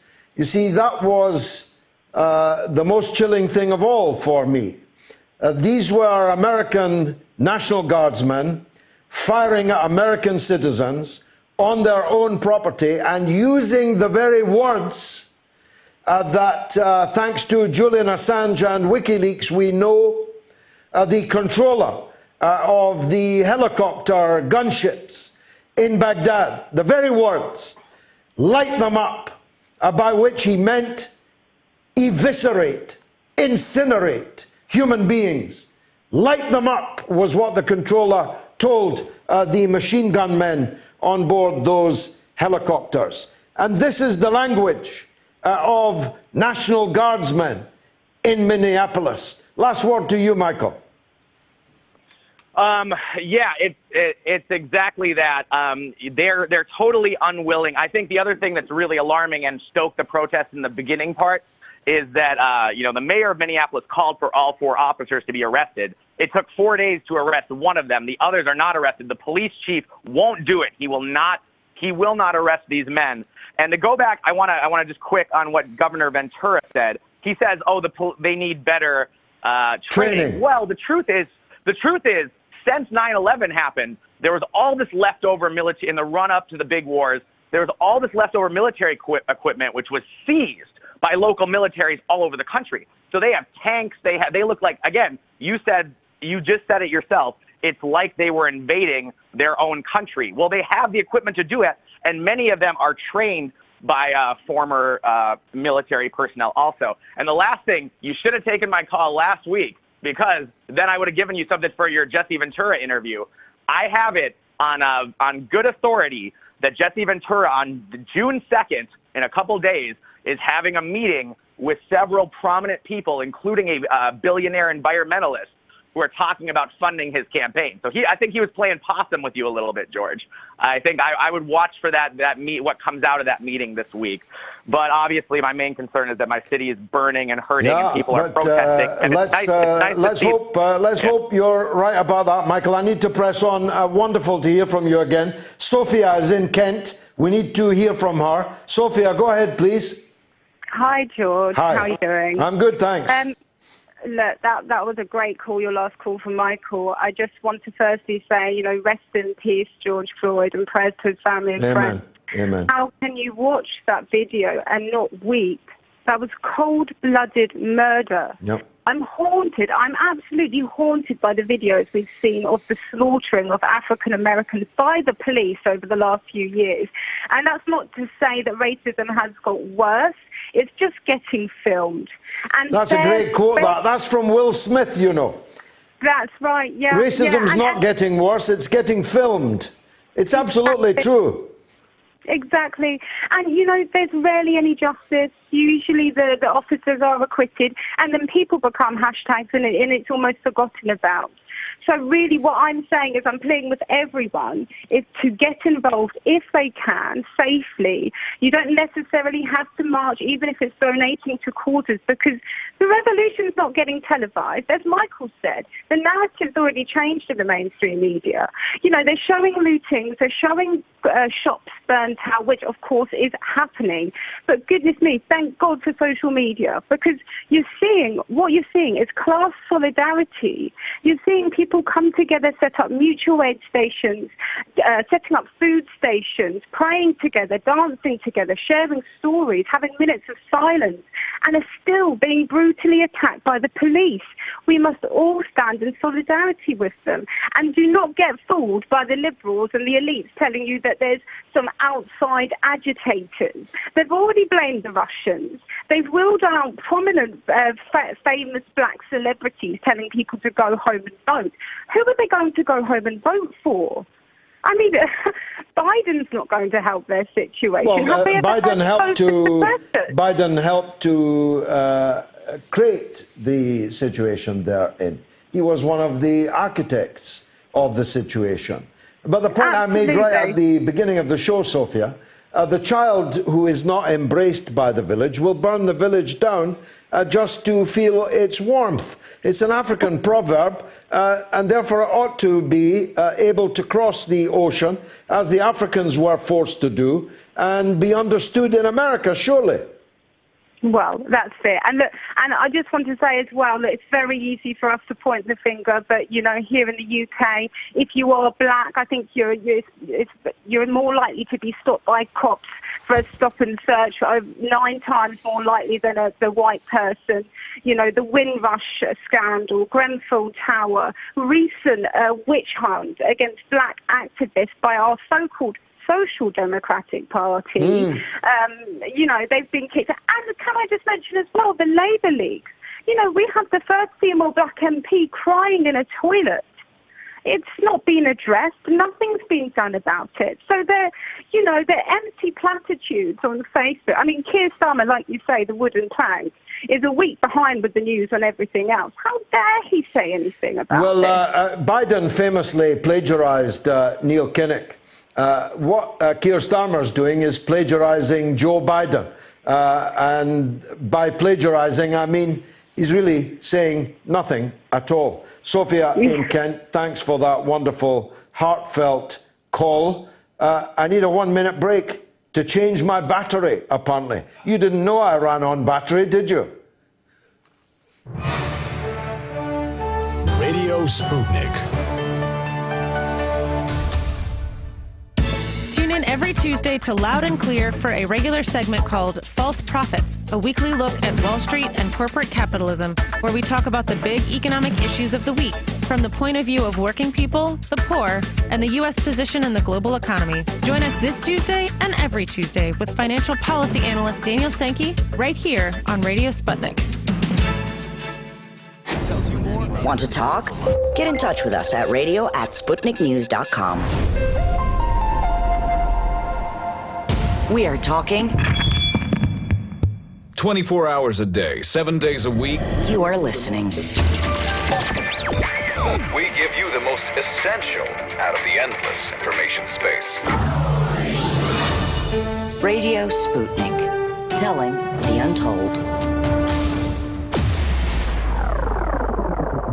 Radio Sputnik, we speak your language.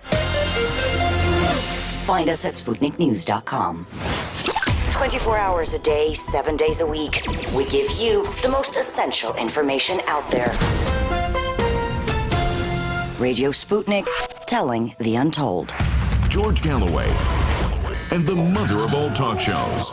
Join us at the College of Knowledge, where there are no tuition fees. Now, a CNN crew were arrested live on camera on television in Minneapolis early in the week. Seems like a long time ago now, but it created quite a stir. The very idea of journalists being arrested seemed to cause a great deal of shock and even some surprise. But for those of us who include our next guest, of course, we have been fighting to liberate the most important journalist in the world historic journalist and publisher Julian Assange, who wasn't just arrested, he is in Britain's Guantanamo Bay in the swirl of the coronavirus. Now, every so often, Julian's defense team managed to get into the court to try and protest, you might say, about the cruel and unusual punishment that is being visited upon their client. And the latest of those attempts is tomorrow in a London courtroom. Over from France is a man who is the publisher and writer Aymeric Monville. Aymeric is the author of Julian Assange in Mortal Danger, a book in French on Assange's US extradition case. We had the pleasure of hearing from him before. He's the yellow vest I referred to earlier, a top man. Aymeric Monville, I hope, is with me on Skype now. Aymeric, welcome back to England. The hearing is tomorrow. Have you got high hopes for it? Oh, yes. Hello, George. I'm glad to see you again. The hearing on tomorrow is said to be a routine hearing to renew Assange's detention until the extradition hearing that should restart on September the 7th.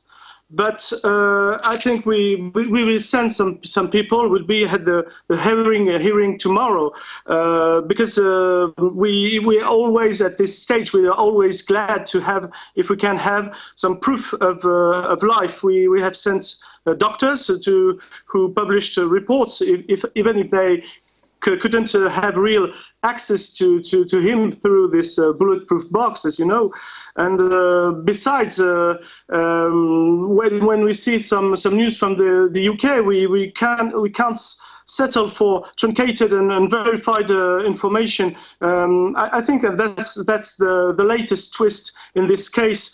The Daily Mail recently published a photograph illustrating as Assange and Morris as a couple, and a visibly retouched photograph because that it shows the couple embracing in the streets of a city with the beautiful blue skies and maybe birds. But how can you imagine a sky? Well, I recall that Mrs. Morris met Julian in 2015 while he was in confinement. So this photograph, for instance, is not credible. It's a fake. It's a fake photograph, and yet it was published in Britain's biggest newspaper. Yeah, I think it's a hard nut to crack. I think, and when I see, I'm surprised that again, according to this Daily Mail, the credit for the photograph goes to Mr. Joseph Farrell, who is presented as the spokesman of WikiLeaks. And maybe it's an explanation either for the Daily Mail or from Mr. Farrell. And another example, in order to help WikiLeaks from abroad, because it's important to have a vision from abroad, we have been asked to help to donate to the Courage Foundation and send our checks to its center. But where shall we send our checks? Brace yourself. It's in Varick Street, New York. And why directly to the US? Have they gone crazy? Do they want us to be enlisted, to be blacklisted to the US? All your show was on the US. You know how democratic a place to be it is. So, but I think that the situation is of justice in Britain is a matter of great concern. It's no better in France. I don't lecture the British on this, but it's terrible. It's in a sorry plight, and I think that's faced with such a denial of justice, it seems obvious to me that this campaign of support must be internationalized as much as possible. I think it can really tip the scales in favor of Julian. And for instance, I don't understand why British defense does not make greater use of the UN report on Assange's torture, or even the fact that the UN, no less than the UN, believes that Assange should not simply not be extradited, but is innocent of any crime and should be released right now. I think they should have lodged a complaint against the British justice. And so let me draw your attention to the fact that Assange's fiancée and mother of their two children is worried, deeply worried about his life, and that's not just a natural feeling of a wife. She is a professional lawyer. She has studied in Great Britain. She knows how to protect herself with the law, and if she is terrified, it proves that justice in Britain is in a sorry plight.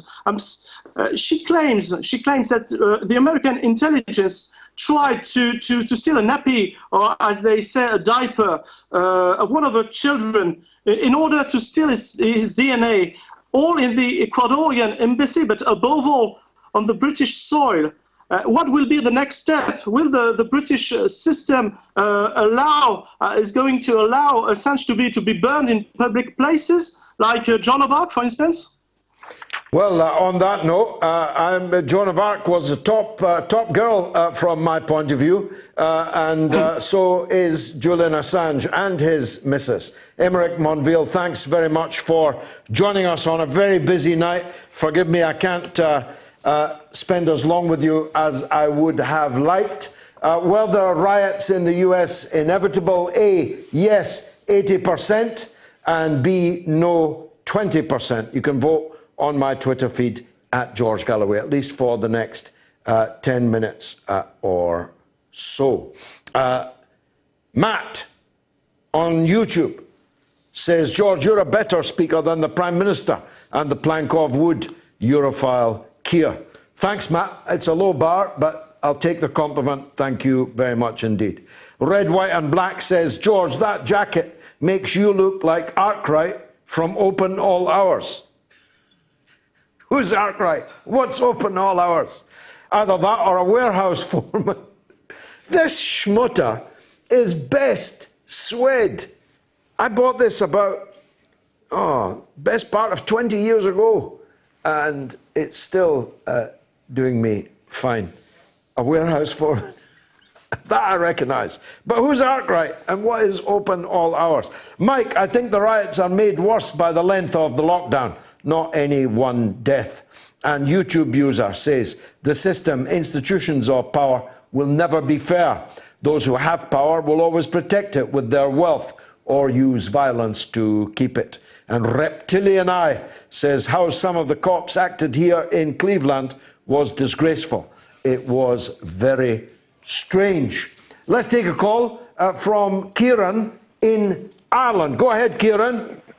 George, good evening. How are you? By the grace of God, I'm good. Nice to hear from you. Very good. Listen, just a quick thing. First of all, I'm extremely liberal, first and foremost, but I'm a sane liberal. I said to the guy when I first rang this out earlier on, I'm a sane liberal, and I tell you, I'm sick and tired of this mantra and this ongoing thing that black people are being butchered, and literally every black person, once they leave their house, has a crosshair on them. It's an absolute lie. It's a shame. It's a disgrace, and it's doing an injustice to black people who are really being abused by police. And to be clear, listen, I'm from Ireland. In the last couple of years, we had huge stories all over for months and months and months here of Garda. We call Garda over here, the police call Garda. Gardaí corruption. Huge corruption. No one was arrested. No one was charged. No one was put up in court. So police corruption is a problem all over the world, but it's not different than in America. Now, the last thing I will say is, and people don't like me saying this, the people that are calling in and saying, oh, black people are being targeted, that kind of thing. Has anyone taken the time to look at the FBI stats, crime stats over the last couple of years? Not even the last few, maybe the last 10 years. Top of the list for murder and serious crime are black people. Second are Latinos. These are facts. And the last thing I will say is very controversial. I'm Irish. I'm a nationalist. Okay, I wouldn't be a supporter of the IRA violence-wise, but I'm a nationalist. But I'll tell you this, if I was running England back in the 80s and the 70s, when the IRA were running amok, because the Irish ran amok, blowing up London at will, I would almost have insisted on internment for every Irish person in London, in particular, because, listen, you're not going to stop a black Muslim guy for Irish crimes. You're going to stop an Irish guy for Irish crime. Now, it's wrong. I'm not saying you cannot paint people with a brush. You really can't. But this is what's happening. So when black people are and listen, in London, how many crimes have you heard in London the last few months, last few years? Every knife crime in London seems to be a black person. Well, look, I'm going to stop you there because you're one of these liberals who insists they've got black friends, and I'm not a racist, but no, I'm not going to allow you to speak anymore because I think you've disgraced the Irish people quite enough in the few minutes that I did give you. And for an Irishman to... my grandmother used to say, Our Lady weeps when she hears a woman swear. I weep when I hear an Irish racist. And what I've just listened to you from Ireland for the last few minutes is precisely that. You recognise that there's police corruption all over the world, but you can't accept that it's aimed at particular communities. Worse than that, you say that if you had been running England in the 1980s, you would have called for the internment of Irish people in England. That did a lot of good interning them in Ireland, but I'll leave that for one moment. You say you want to talk facts. Well, here's the facts. 1,000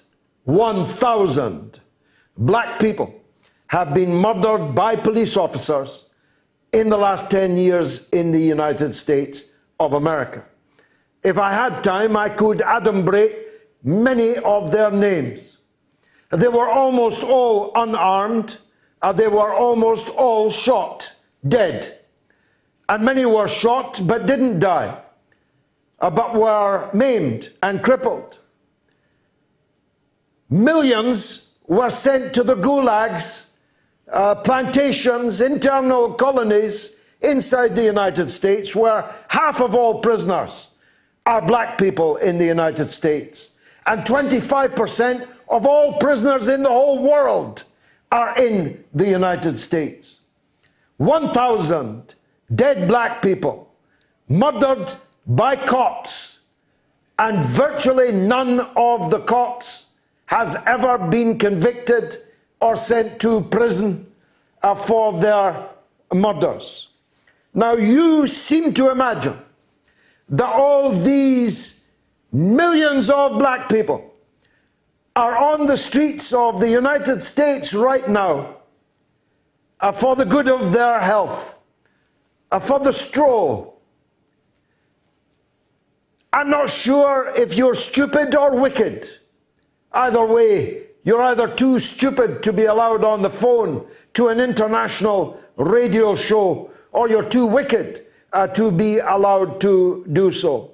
The millions of black people in America are on the streets of America precisely because they know that they are in the crosshairs of the overwhelmingly white police. And of course there are co-optees, colluders, tontos amongst people of colour who are in the police force, who stand by whilst one of their fellow people of colour is murdered by a white officer right in front of their eyes and don't do jack about it. Because that's what happens when you're colluding with power, when you are collaborating, when you're a tonto collaborating with power. That's what happens. But overwhelmingly, the murderers are white police officers. And overwhelmingly, the victims are black or Latino or Asian or people of colour. Everybody else in the world can see that, except daft Kieran, the village idiot in Ireland. Be gone with you and don't come back. Here's the news with Jamie Lowe. Curious about our curriculum? Have something to say? Then call us now to join the debate on the mother of all talk shows with George Galloway.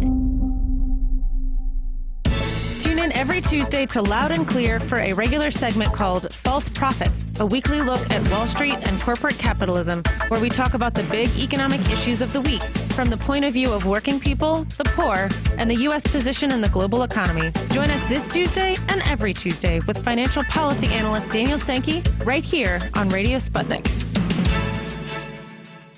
It's time to double down with Max and Stacy. Yeah, double down. We're talking markets, finance, business, economics, ka-ching, bling, just about everything money related on Sputnik. It's called Double Down. We're asking, are dead cats bouncing or have fundamentals changed? That's this week on Double Down.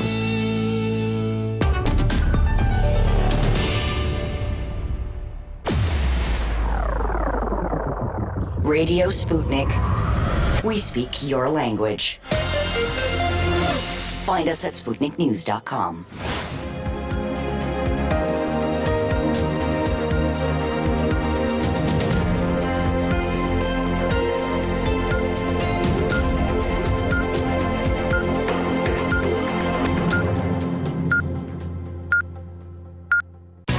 Radio Sputnik News.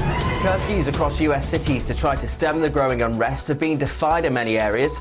They were ordered after protests raged over the death of George Floyd, a black man in police custody. Shops have been looted, cars burned, and buildings attacked. Riot police have used tear gas and rubber bullets. President Donald Trump urged healing over the death of Floyd, but said he could not allow mobs to dominate. An ex-white policeman, Derek Chauvin, is charged with murdering Floyd in Minneapolis. Chauvin is due to appear in court tomorrow. In video footage, Chauvin can be seen to be kneeling on Floyd's neck for several minutes as Floyd repeatedly says that he is unable to breathe. 3 other officers present at the time have also been sacked. Huge demonstrations have taken place in at least 30 cities across the US. They were largely peaceful on Saturday, but violence flared later in the day. One of the cities worst affected by unrest is Los Angeles. California Governor Gavin Newsom declared a state of emergency in the city and activated the National Guard, the reserve military force that can be called on to intervene in domestic emergencies. Numerous shops have been looted, including the famous retail avenues Melrose and Fairfax. Hundreds of arrests have been made. Thousands of people today gathered across central London to protest against the killing of Floyd by police in Minneapolis. They held up signs saying justice for George Floyd. They also held up placards saying racism has no place and I can't breathe, a reference to Floyd's words during his arrest. Some protesters appeared to be breaking lockdown rules, not staying 2 meters apart. The protests were held at Trafalgar Square and outside the US Embassy in Battersea. US astronauts Doug Hurley and Bob Behnken have docked with the International Space Station.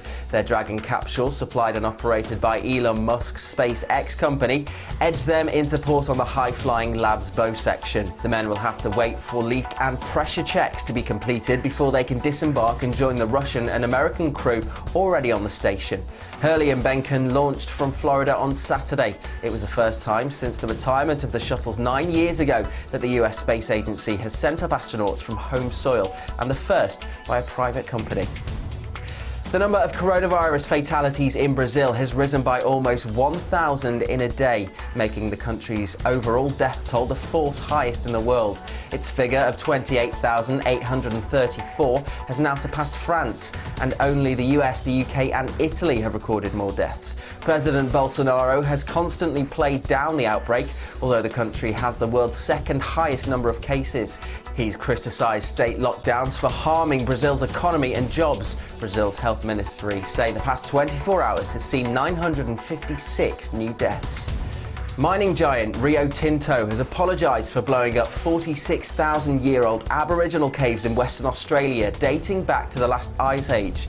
The Juukan Gorge caves in the Pilbara region were destroyed last Sunday as Rio Tinto expanded an iron ore project agreed with authorities. Many prehistoric artefacts have been found at the remote heritage site. A beautiful and remarkably well-preserved mosaic floor from ancient Rome has been discovered by archaeologists in northern Italy. The stunning discovery made in the township of Negra, north of Verona, comes almost a century after the remains of an ancient villa were found on the site. Pictures of the floor posted by the town's officials show its intricate patterns and colourful detail, much of which has been preserved perfectly through centuries. The floor was buried underneath a vineyard in the hilly region, according to officials. And finally, a pigeon suspected of being trained to spy by Pakistan has been captured in India along one of the world's most contested borders, Indian officials have said. They claim the bird was carrying a coded message and was caught by villagers in Manyari along the border which separates Indian and Pakistan-controlled parts of Kashmir. Security agencies are apparently trying to decipher the message. A local police senior superintendent said the villagers gave the pigeon to police on Sunday after it flew into a woman's house from Pakistan. The fate of the pigeon is currently unknown, and that's the latest here on Sputnik News. I'm Jamie Lowe.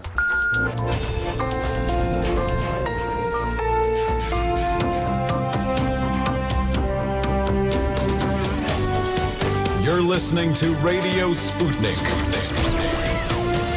Telling the untold. Welcome to the Open University of the Airwaves with George Galloway. Only on Sputnik Radio. Poll number 2. Would you send your children to school tomorrow? That is, if you've got children, will you? And if you don't, if you had, would you? Would you send your children to school tomorrow? A, yes. B, no. Vote now on my Twitter feed, which is misspelt there, but don't let that put you off. You spell my name George. Now, you'll remember red, white and black. Hey, George, that jacket makes you look like Arkwright from Open All Hours. Either that or a warehouse foreman. Now, having been a factory worker, I well remember... Oh, my God. It's Ronnie Barker. I was going to say...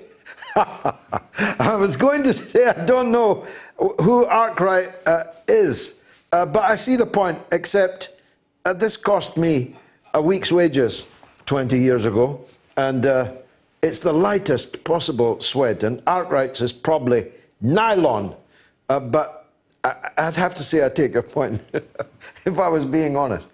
Would you send your children to school tomorrow? A, yes. B, no.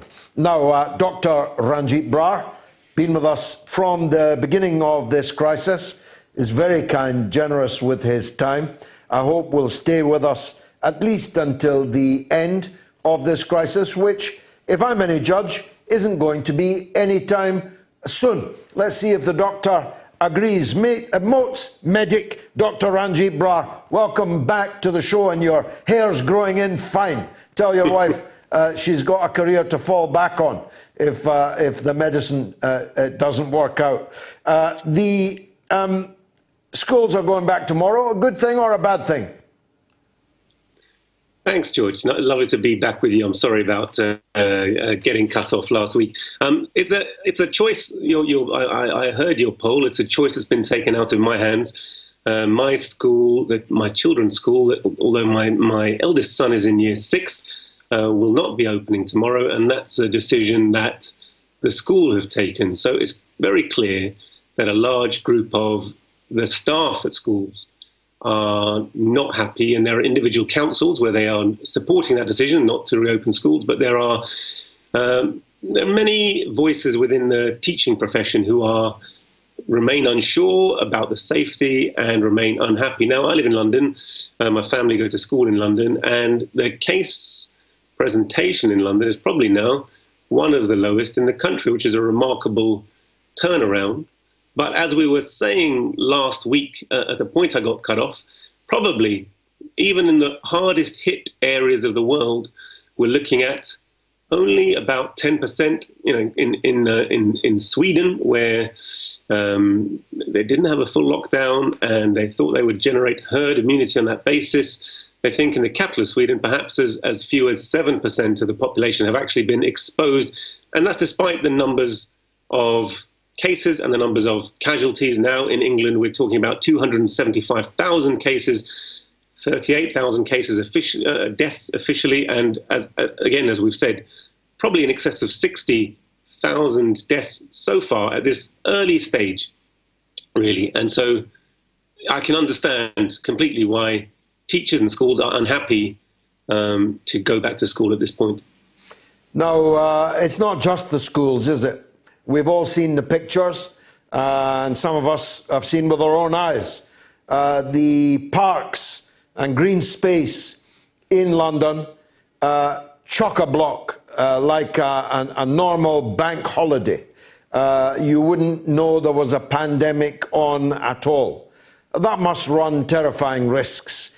And as a medic yourself, you must be frightened that the original fear of the health service being overwhelmed, which was the reason for the lockdown, hasn't gone away, has it?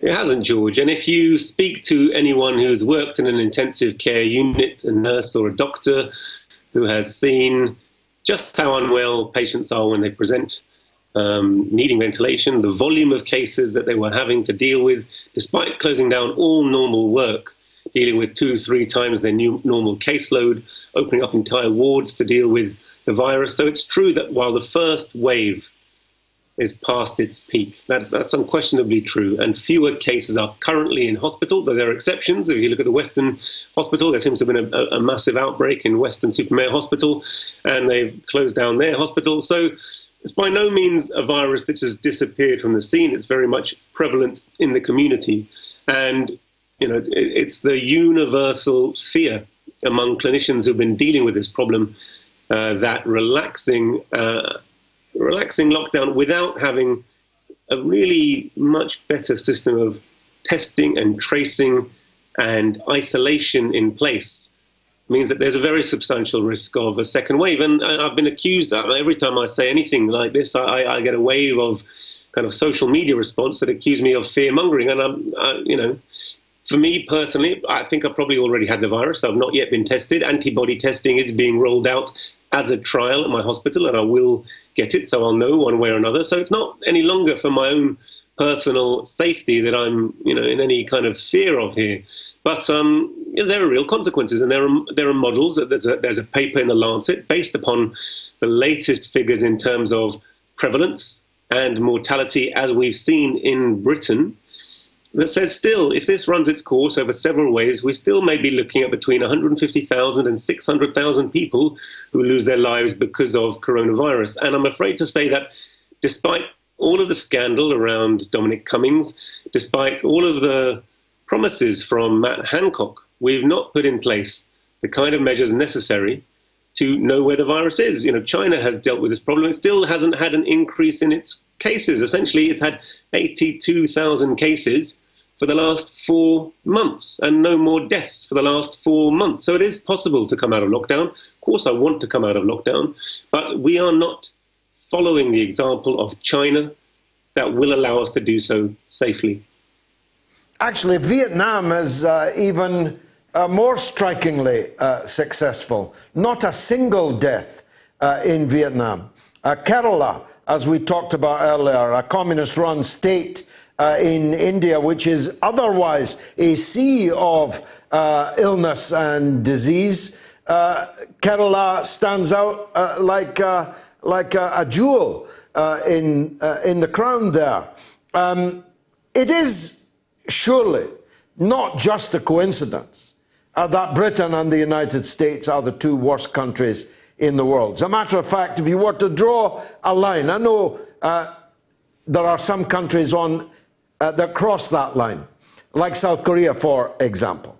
But generally speaking, if you drew a line, it would be the most libertarian, free market, finance capital countries on the bad side of the line, and the most socialist countries on the other side of that line. Wouldn't that be right? I think that's a very poignant observation, George, and one that won't have escaped really world popular opinion. We're living in a world which is deeply polarized, where 6 to 8 people, the billionaires, the richest on earth, have as much wealth as half the world's population. And within nations, we've seen that poverty is a real predictor of both getting coronavirus and having a poor outcome and dying from coronavirus. That's true within rich countries like Britain. It's true within rich countries like the United States. It's true on a global scale, that the poorer the country, the worse it's likely to be. But what fights that trend is, of course, the level of public health measures taken by the government in question, and how people-centered they are, and how they're prepared to mobilize their economy and their efforts to protect the people and put that first on their agenda. And where Britain and the United States have done particularly poorly is that they have governments, regimes, administrations, which are, by definition, by philosophy, economic-centered. And when they say economic-centered, they mean really the ability of multi-billionaires to freely exploit labor, of capital to freely exploit labor, to maximize profit, regardless of any consequences. And they are in favor of a kind of libertarian, laissez-faire, free market capitalism, which means there's no role for the state. They fundamentally, even though they're running the state of their countries, are against the concept of a state. They want to run it down. And therefore, they're not really in favor in the United States of a health care available to all, irrespective of wealth, and therefore 60 or 70 million people have no access to healthcare, more because of the massive wave of unemployment that's come from this crisis. And in Britain, our government have been moving for actually 40 years, not just the last 10 years of austerity, but Labour and Tory alike for 40 years, towards that American model, which would deprive us of our much-loved institution, the NHS, which Boris Johnson has, I'm afraid, rather hypocritically celebrated on getting out of ITU, but his policies of his government, and even driven by the legislation they've introduced around COVID, has been accelerating that privatization of our much-beloved National Health Service. Ponder that point that you made, Doctor, and if you heard Chris Hedges' earlier interview, if 60 to 70 million Americans had no health insurance before, and 45 million Americans are losing their health benefits because of the economic situation, we're in a situation where the leader of the free world, the richest and most powerful country still on the earth, has 100 million people with no health care, no cover guaranteed to them. It's a pretty damning indictment, isn't it?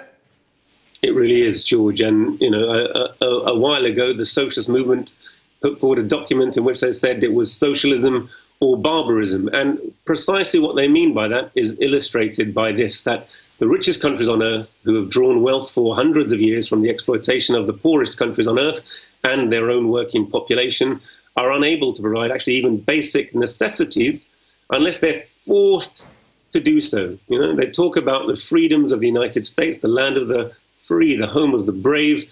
Many of us have close friends in the United States and culturally have looked to it because we've been influenced by it throughout our lives. But that economic system now is no longer even loved and cherished by the United States because they are falling victim to that economic system, which really crushes them. And they're becoming increasingly aware of the incredibly uneven distribution of wealth, which means that hundreds of millions, as you say, really suffer in want, as if they were living really in a parallel third world country, even though there are people in the United States who are almost like gods, like emperors, in terms of their opulence, wealth, power, and influence on world economy and world affairs.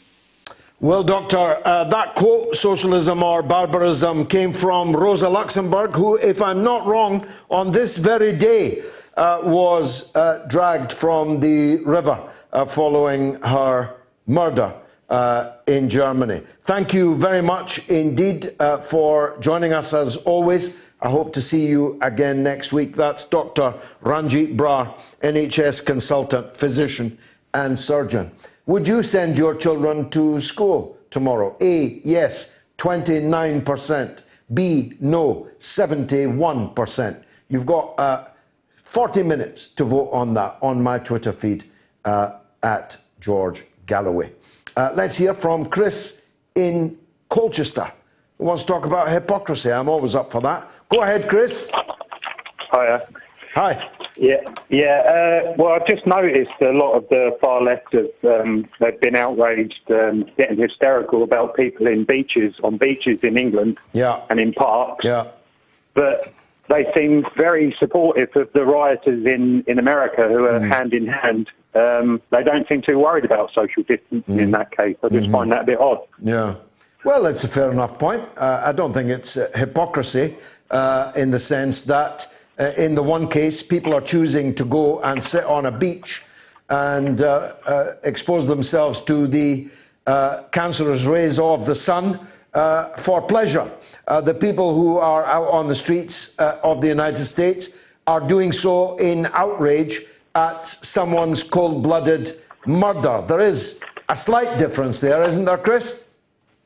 Yeah, there's a slight difference. I wouldn't go that far about being on the beach. I mean, I'm sure people put suntan lotion on, and being outside, vitamin D is good for us. And yeah, the virus it is, no doubt. And I'm lucky. I've got a garden, and I was out in the sun today in my garden. And I appreciate, I'm fortunate in that regard. Not everyone has a garden. But I'll tell you what, you would never catch me on the beach at Southend or these other beaches that I have seen, because I would take one look at the thousands of people there and think, actually, that's not healthy in the middle of a pandemic for me to go down there and set up my deck chair. What about you? Well, the virus doesn't do very well outside. I mean, people have been told to stay indoors, and I'm noticing a lot of adverse effects from that. I mean, just me personally, I've had family members, I've noticed a decline because they didn't have a lot in their life before, but now they've got nothing like the social activities, and they've become very sick and on death's door because of this. And I've noticed. Well, I'm sorry to hear that. I hope they recover, Chris. Just in parting, how do you define far left? Well, communists, Antifa. That's how I see it. I mean, they're not hiding it. They're sharing communist tweets, and they're calling themselves Antifa. Are you a big fan of capitalism, Chris?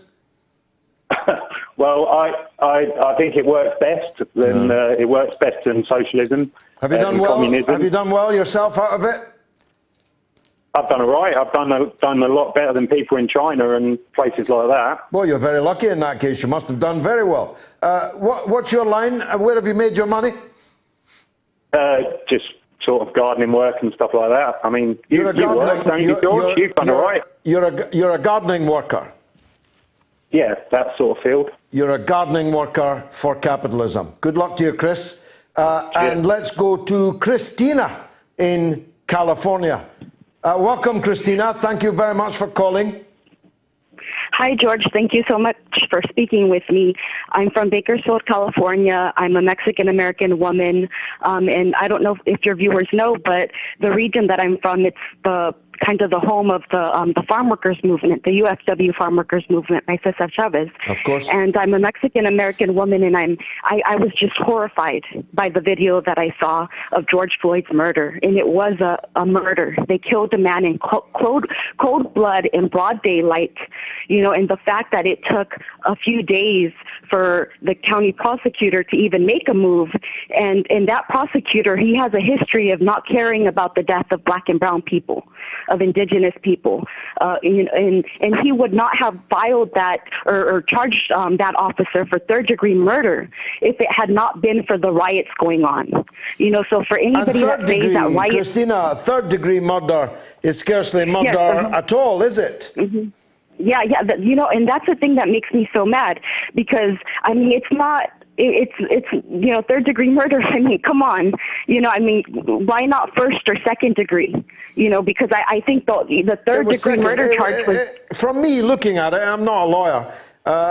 It was a second-degree murder. I don't know what was in his heart, but to kneel on someone's windpipe for 9 minutes when they are telling you that they can't breathe is at the very least a second-degree murder case. Yes, and it was a modern-day American lynching. Yes. You know, that is what it was. And I mean, for black and brown people, indigenous people, that we have been murdered. This country was founded on the, you know, just the killing of indigenous people, the stealing of Mexican territory, and then, you know, the slavery of black people. And I mean, this is just a continuation of all of that oppression that people of color have faced for so long. And we're tired. And I think that, you know, this was the protests that are rising up throughout the country. It is not just because of the death of one black man. It's because people are tired of it. He represents the murder of our communities over hundreds of years, and we're tired of it. The system has not been working for us for so long. You know, and we're tired of it. We're tired of seeing our brothers and sisters murdered on the street and America not caring. And you know, and police officers, you know, who are gangsters. They are, you know, armed gangsters in America that are killing American citizens, American people, and for them not to ever be held accountable for their actions in a country that says that we stand for freedom and equality of all people. You know, when that has not been the case, when America was founded, you know, those were the values we said that we held dear. But we were a country where our founding fathers were slave owners, you know, who had stolen land from indigenous people. And I mean, so our country has never protected the lives of brown and black people, and it just makes me so mad that this is still going on. And then not only that, I think it's, you know, these protests are also the result about the fact that, I mean, we're seeing the reports of how black and brown people are being disproportionately impacted by COVID-19. You know, so there's this pandemic going on, and our communities are being disproportionately impacted, and then we're seeing our brothers and sisters murdered on the street. And not only that, but you have this history of mass incarceration of black and brown bodies, the defunding of our educational system so that our kids don't even have a chance to make a better life for themselves here in this country, and a political system that only cares about the very wealthy. They don't care about us, and it makes me so mad when I see these white politicians on TV, you know, saying what a shame it is, or, you know, oh, this is not what America is with the George Floyd murder. I mean, if they would have seen that man on the street, they wouldn't have given a damn about him. You know, so, but it's because you know, with Trump, he gave a speech saying, you know, my condolences for his family, to his family. And I mean, but he doesn't give a shit about George Floyd. He doesn't give a shit about black and brown communities. And he's over here, you know, saying that, you know, that, oh, the Secret Service is going to protect me. We're going to stick dogs on them and these weapons. And it just, he's inflaming the situation. It's very disturbing indeed. And my apologies to anyone that was offended by the mild swearing towards the end by Christina, which was otherwise easily the best call of the night, in my opinion. Christina in California. It is deeply troubling, and you could sense that, I think, in her voice, a Mexican-American woman from California. Lucas is in South London. He's got a question. Go ahead, Lucas. Yeah, Lucas? No, I'm not got him. Lucas will try and get back to. Social comments, response to the poll. David says, yes, because our children are our defense against this virus, as they help to create herd immunity, as they have done for centuries. God save us. Beaker says, my partner's a nursery teacher. The classrooms have been deep cleaned and walls stripped bare. Children will have to stay in their little groups, and she's not expecting to get much teaching done. Younger children also find it difficult to adjust to the new environment. Is it worth it? Lucas is back on the line. Let's hear him. Go ahead, Lucas. Hello, can you hear me? I can now, sir. Okay, cool, thanks. Yeah, long-time listener, first time calling in. Thank you. I've noticed in the last few days there's a lot of people talking about, you know, left-wing, I've seen a lot on Twitter of left-wing organizations going there, putting up spray paint, you know, tagging the area, advertising for their, you know, various political agendas. Do you feel like a certain element of that is sort of opportunist, people trying to engineer a, you know, spontaneous, resentful, you know, push back against police brutality in America, well, and people trying to engineer that to politics? No, I don't think the likes of Christina, the Mexican-American woman from California, who just so poignantly put the case for minorities in America, was waiting for a Trotskyite to paint a slogan on a wall to get angry. And as for the idea that it's Putin what done it, or the Chinese what done it, denies the agency of black and brown people in America, and might not be intended to be, but I think does deny the reality of the lived experience of poor and minority people. And these two things overlap. Of course, they're not entirely coterminous, because a very large number of white people are also poor in the United States. But the idea that these people require a Trotskyite leaflet or an anarchist slogan painted on a wall to get them out on the street is patent nonsense. Lucas. No, I totally agree. I totally agree with you. I feel there's a certain element of, you know, right now, I mean, we see the news that Trump has decided to class Antifa, a sort of non-existent, nebulous political organization with no clear hierarchy or leadership, as a terrorist group. Yeah, so it's not even an organization. That's just it's just for optics. It's a way of advertising yourself as virtuous. It's like saying I'm designating right-wing people as a terrorist organization. It's a preposterous piece of political theatre, that's all. But we always get this. Every time there is an uprising of the oppressed, of the children that were not embraced by the village, of the wretched and the downtrodden, every time it's always ascribed to outsiders and agitators. And of course that was done this week in Minneapolis until the facts were published, which showed that the vast majority of arrests that the police had made were Minnesotans that they had arrested. They hadn't come from outside to agitate at all. No, not at all. It's a strange phenomenon. I mean, all across America, you're seeing a development of, you know, a real raising of consciousness amongst people towards this event, and you see real organization happening. I feel the worry is that certain, you know, factions in the American political scene may try and use it as a way of bolstering their own support. And you see how Joe Biden has been very quiet on this, as you pointed out. And I think that there's a real chance here that there were attempts to build, you know, a political movement towards, you know, anti-Trump, combating Trump. But really what it comes down to, this is something which the political establishment cannot control in America. It is an authentic expression of working class rage. Imagine if Sanders had been the candidate. Imagine the movement that he could have built, could have led, especially now. It would have swept Donald Trump from office. But as you say, Joe Biden is busily plagiarizing Keir Starmer i.e. say nothing at all. Lucas, thanks for the call, much appreciated. Now, on the Dominic Cummings coronavirus Boris Johnson affair, I made a short for RT earlier in the week. Take a quick look at it, will you? A whole country going completely bonkers over the petrol stations, micturations, palpitations of an unelected special advisor in Downing Street is a very Anglo-American thing.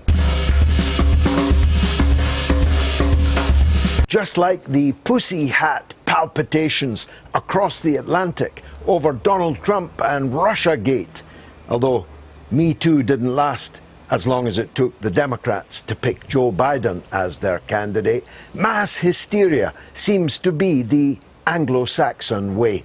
Absolutely countless hours of broadcasting and newspaper time, including non-social distancing, mobbing and rioting outside of Dominic Cummings' house, has been the result of what the Durham police said was a minor breach of Britain's lockdown regulations. Some of Britain's finest were sitting down with maps and working out how far a car could travel without a 4-year-old boy having to take a pee. They glossed over the fact that the 4-year-old boy was so sick he had to be taken to hospital and kept overnight. Personally, I find it absolutely repugnant, far more repugnant than any transgression that Dominic Cummings made of Britain's lockdown regulations. Not least because Britain hasn't had a lockdown at all. 1/3 of the people of Britain have told pollsters that they have broken the lockdown regulations, in some cases because they simply didn't understand them. And what's not to misunderstand? After all, how can you have a lockdown when 24 million people have flown into Britain's airports for the duration of the lockdown? Millions of them coming from the very places where the coronavirus was raging most feverishly. How can you have a lockdown when building workers, building buildings that could have been built at any time in the year, have been going to work throughout? Where transport workers are having to work to transport those still going to work, and without even the benefit of a simple mask. How can you have a lockdown where millions of people are out jogging, panting their potential coronavirus breaths at passers-by out in the parks and gardens? How can you have a lockdown when you don't have any testing and tracing? How can you have a lockdown when you don't even have enough kits to carry out the tests that needed to be carried out right from the beginning? Now, I regard Dominic Cummings as a right-wing libertarian runt. I have absolutely nothing in common with him, though I'm here to tell you that for the British media and the political class, the real reason they hate Dominic Cummings is Brexit, because nobody other than perhaps Nigel Farage did more to win the Brexit vote and get Britain out on time. Instead of fixating on a here today, gone tomorrow special advisor, the British people have allowed Boris Johnson and Matthew Hancock to preside over literally the worst death rate in the entire world from the coronavirus. 860 people per million have died in Britain, the worst record in the entire world, and it certainly isn't over yet. Because in this famous lockdown, Boris Johnson has already opened the gates, and through it, the barbaric coronavirus infection will continue to flow. So prepare for a spike over the summer. And the schools you're opening will have to close. The shops you're opening will have to close. The shambolic, shameful actions of our elected political leaders are what should have got the British people's collective knickers in a twist. Instead, like Pavlov's dogs, everyone's gone running after little Dominic Cummings. Me, I regard the political class in Britain as having failed so catastrophically that they should be facing criminal charges. I don't want Dominic Cummings to resign. I want to see Boris Johnson, Hancock and the others in front of a judge in a court, tried with the corporate manslaughter of the British people. That's where I stand. Have something to say? Do you disagree with George? Then call us now and give us your view. Let's go to Oakland, California, talk to Jason. Go ahead, Jason. Hey, what's going on, George, man? Pleasure to talk to you, man. Thank you. It's all going on, it seems. All right. Well, I just wanted to say, man, in my opinion, I really believe that, a lot of people have a bad opinion about, or they don't like, the rioting and the looting and stuff. But to me personally, beside the fact that it's no different or, it's worse on a corporate, on the global scale, in banks, and the way that the United States military industrial complex, in their regime change. Other than that, I would just say that it's symbolic, looting and rioting. And well, there's small looting and there's big looting. There's small thieves and there's big thieves. There's small levels of violence and big levels of violence. And I think you know what I'm talking about. Yeah, but what I'm trying to say, George, is that I think that because of the fact that, if you look at most movements throughout history, it's always been violent. There's always been some sort or some type of violence that's been involved. Including the birth of your own country. Your violence against the British began in the Boston Harbor. Right, and you can even talk about like Martin Luther King, like the movement itself. I mean, it was a nonviolent movement, but I mean, they were being hosed, they were being beaten, they were being shot. I mean, murder, yeah. King himself. Murder. I mean, exactly. And so, and this is another thing is that there's been somewhat of a whitewashing of MLK's stance on violence too and stuff. I mean, he didn't necessarily advocate for. No, he didn't. His children were out on social media in the week, unequivocally slapping down the use of MLK as a gauntlet to slap the protesters with. They stood absolutely firmly with the protesters. Jason, I need to cut you short because I've got so many people on the line and the hour is late, but a lovely call. Thanks for it. Hamid is in London. Go ahead, Hamid. Hi.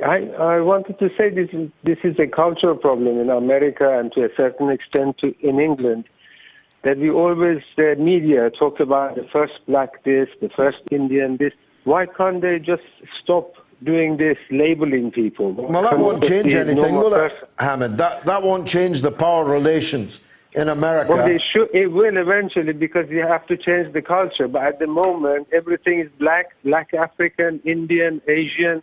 But it's because they're black they're getting. But Hamid, it's because they're black they're getting murdered. But the reason is because they're always segregated. The media is segregating you. Yeah, but you're missing my point. African. You're missing my point. If George Floyd had been white, he wouldn't have had 4 police officers with their knees on his back and neck. If he'd been white, the police officers saw him. That's the problem. As you said, you're right.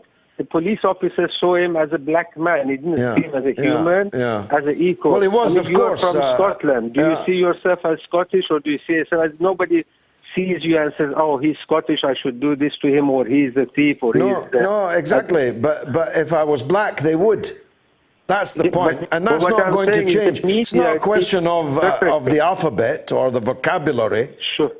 These people are being killed because they are black. Hamid, thanks for the call, my friend. I've got to go to Texas. Orlando has a point on Martin Luther King. Go ahead, Orlando. Hello, Mr. Galloway. How are you doing? By the grace of God, I'm good. Thanks for calling. Go ahead. All right, great. I was calling to get your opinion because I see everybody is saying that the black movement should be a peaceful movement. But my question is, the last time we had a peaceful movement with Dr. Martin Luther King, they only let him go so far. Then they assassinated him. Quite. Yeah. So what do you think is the next move that the black community should take? Well, look, I think that mass political power is the only transformative agent. I don't think that breaking windows and setting fire to stores is going to transform the situation. As a matter of fact, it might strengthen the power in the United States. We'll have to see how that develops. But the early indication to me is that it will actually achieve the opposite of being transformative. Mass political action, millions of people on the streets, and repeatedly, over and over again, is a new political formations. You're going nowhere, Orlando, with the two cheeks of the same backside, the Democrats and the Republicans. You need to create a new set of political organizations. Last word to you, Orlando. Yeah. Thank you, George. Thank you for your opinion. Welcome. Thanks for the call. Richard is in California. Let's hear him. Richard, go ahead. Hi, George. Can you hear me well? I can hear you as clear as a bell. Well done. Go ahead. Okay, perfect. Well, I'm calling in today. I represent the People for Jesse Draft PAC, which it's seeking to get Governor Jesse Ventura the Green Party nomination. Well, include me in, Richard. Oh, absolutely. If anyone's interested, you can go to draftjesse.com and check us out. But I wanted to tell all of your viewers that I don't think the Green Party has been all honest with Jesse Ventura about his pathways to get the nomination. I have heard that. Yeah, I don't want to diss them because if Jesse doesn't run, I'll have to be supporting them. But I have heard that said. What is clear to me is that an ex-Navy SEAL, an ex-frogman, a Vietnam veteran, an elected governor, an elected mayor, a major wrestler and sports personality, and a man with a clear political vision, including on the environment, as you heard here this evening, is the best possible third-party candidate against Donald Trump, the draft dodger and polluter of the earth, and Joe Biden, a man who is, I'm sorry to put it this way, to all extents mentally deceased. Jesse Ventura, with his strength, with his energy, with his power, would be a marvelous third-party candidate. Yeah, you took the words right out of my mouth, George. I appreciate it. Well, that's brilliant. And what's the website again? The website is draftjesse.com. Yes, that's correct. DraftJesse.com. We're building popular support. We're going to show the governor that it's worth it and that he should put his name in the ring. Fantastic. I'm so glad you called, Richard. You've cheered me up. Thank you very much indeed. Fabrice is in France. Let's hear from Fabrice. Go ahead. Hi, George. Hi. Can you hear me? I can very clearly. Thank you. All right. Great. Well, great show. Thanks. Yeah, my main issue, I just heard you talking about Jesse Ventura. I fully support that. He would be also my number one candidate. I thought to myself, Jesse Ventura, number one, and maybe Tulsi Gabbard as number two with the vice president. She would be good if she could just stand up. She jumped ship and went back to Biden. There was like Jimmy Dore, that was a big crusher. That was a real shame. I mean, there's so many people are just simply not going to vote for Biden and sinking boat Biden. Definitely. My question to you, I'd like to hear your opinion, what you think of the NHS. I asked the question because I suspect, we know what the hidden state, the deep state, that kind of, those people in power who don't always want the best for the people. The NHS is such a good thing, and they have it in France where I live, and in Hungary, where I lived, and Austria, where I lived. They have it in different countries under different names, but everybody is covered, rich or poor.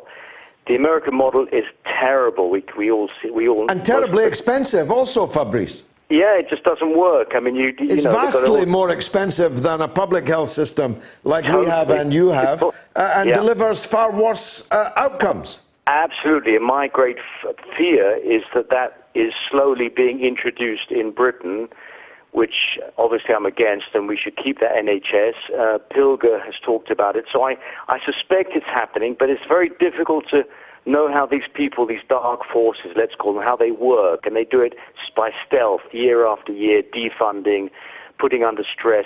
So what's your opinion? Unfortunately, I don't have time to give you all my opinions on it. I refer you to Dr. Bob Gill's film, The Great NHS Heist, which describes in detail the process that you describe in this call.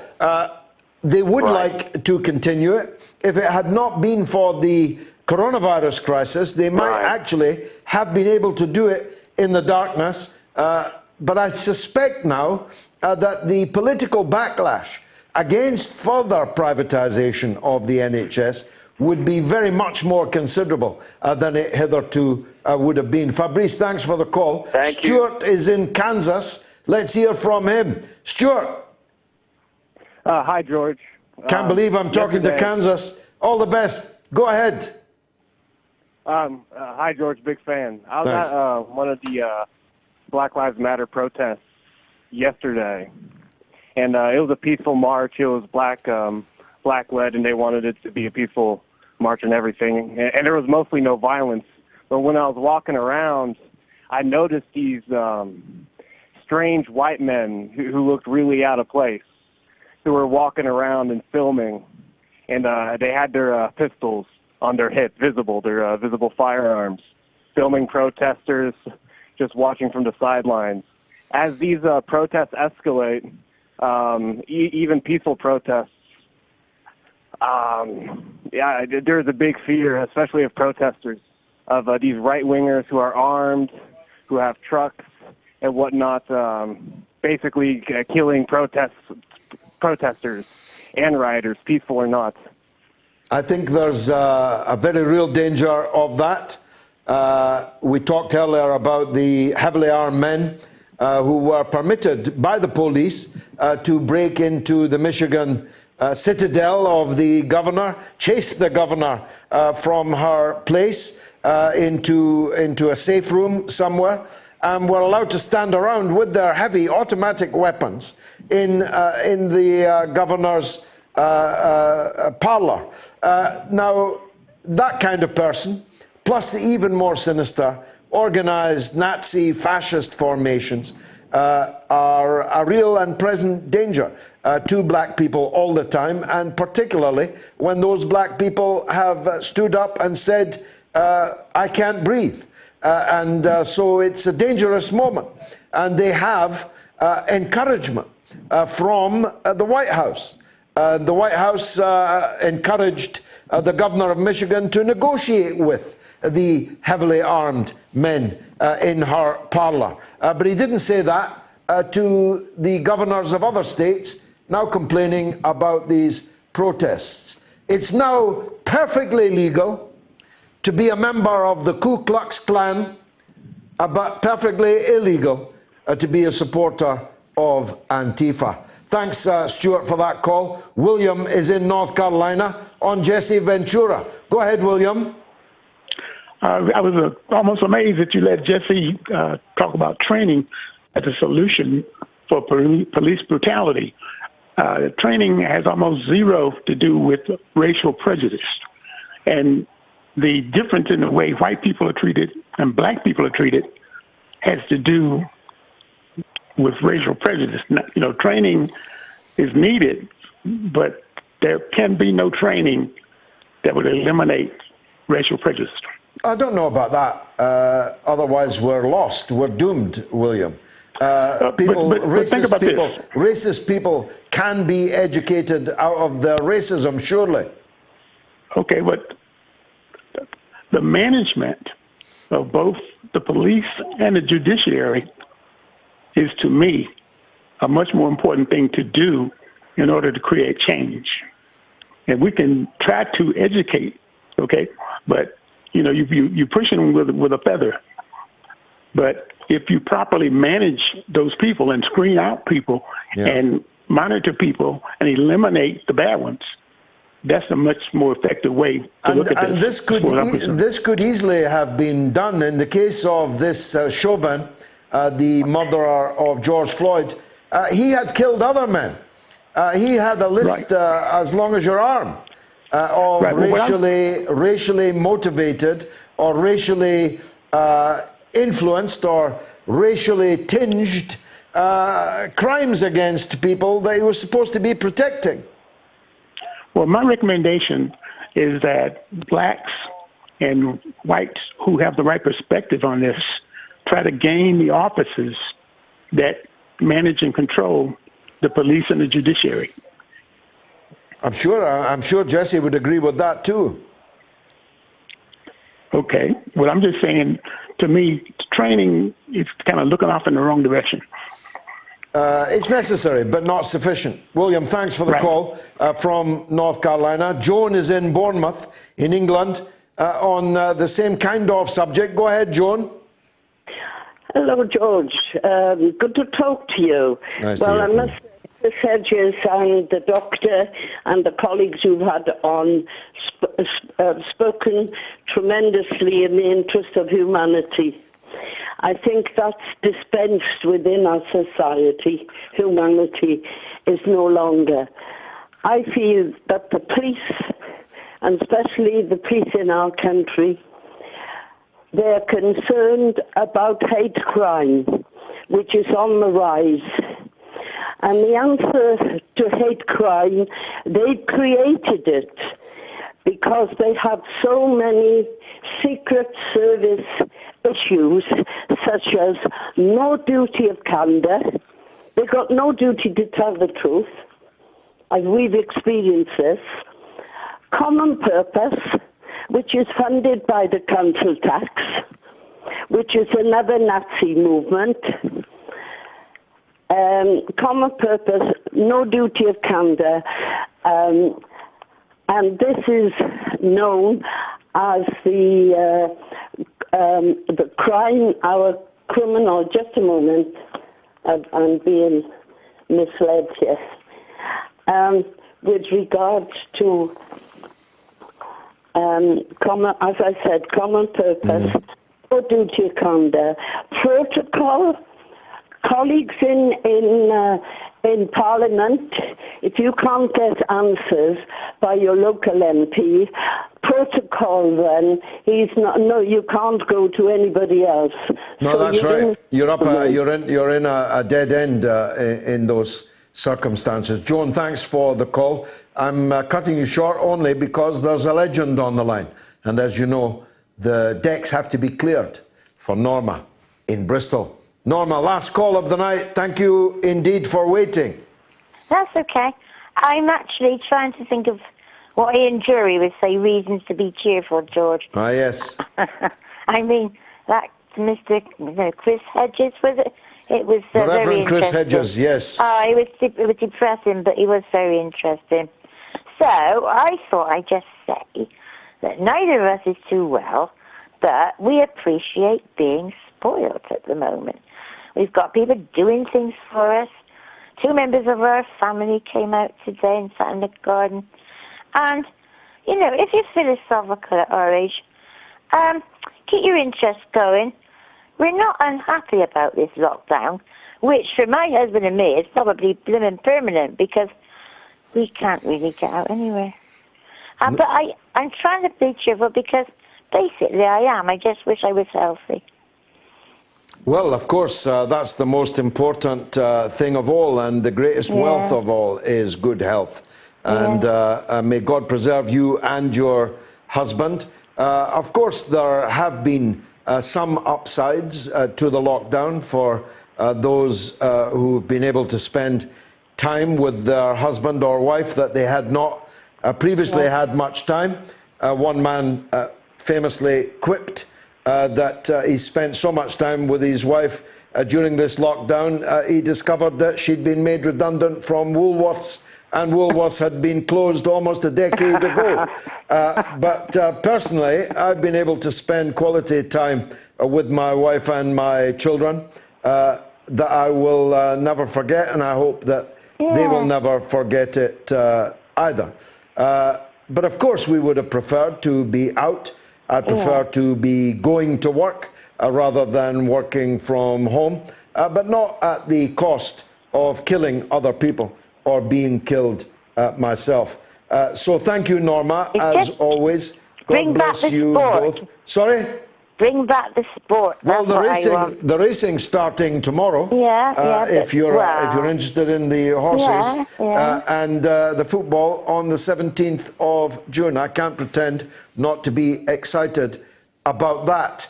I'm looking forward to the season being completed and the transfer business picking up again. Norma in Bristol, thank you very much indeed. I'm Mr. Arkwright. I'm open all hours. I'm grateful for your being with me. I should have put a couple of biros, remember them? Bic pens in my top pocket of my nylon warehouse foreman's outfit. Sorry if I made a wrong fashion choice. I'll see what the wife thinks when I get home. It's been marvellous for me. I hope it was for you. And if it was, come back next week. Same time, same place.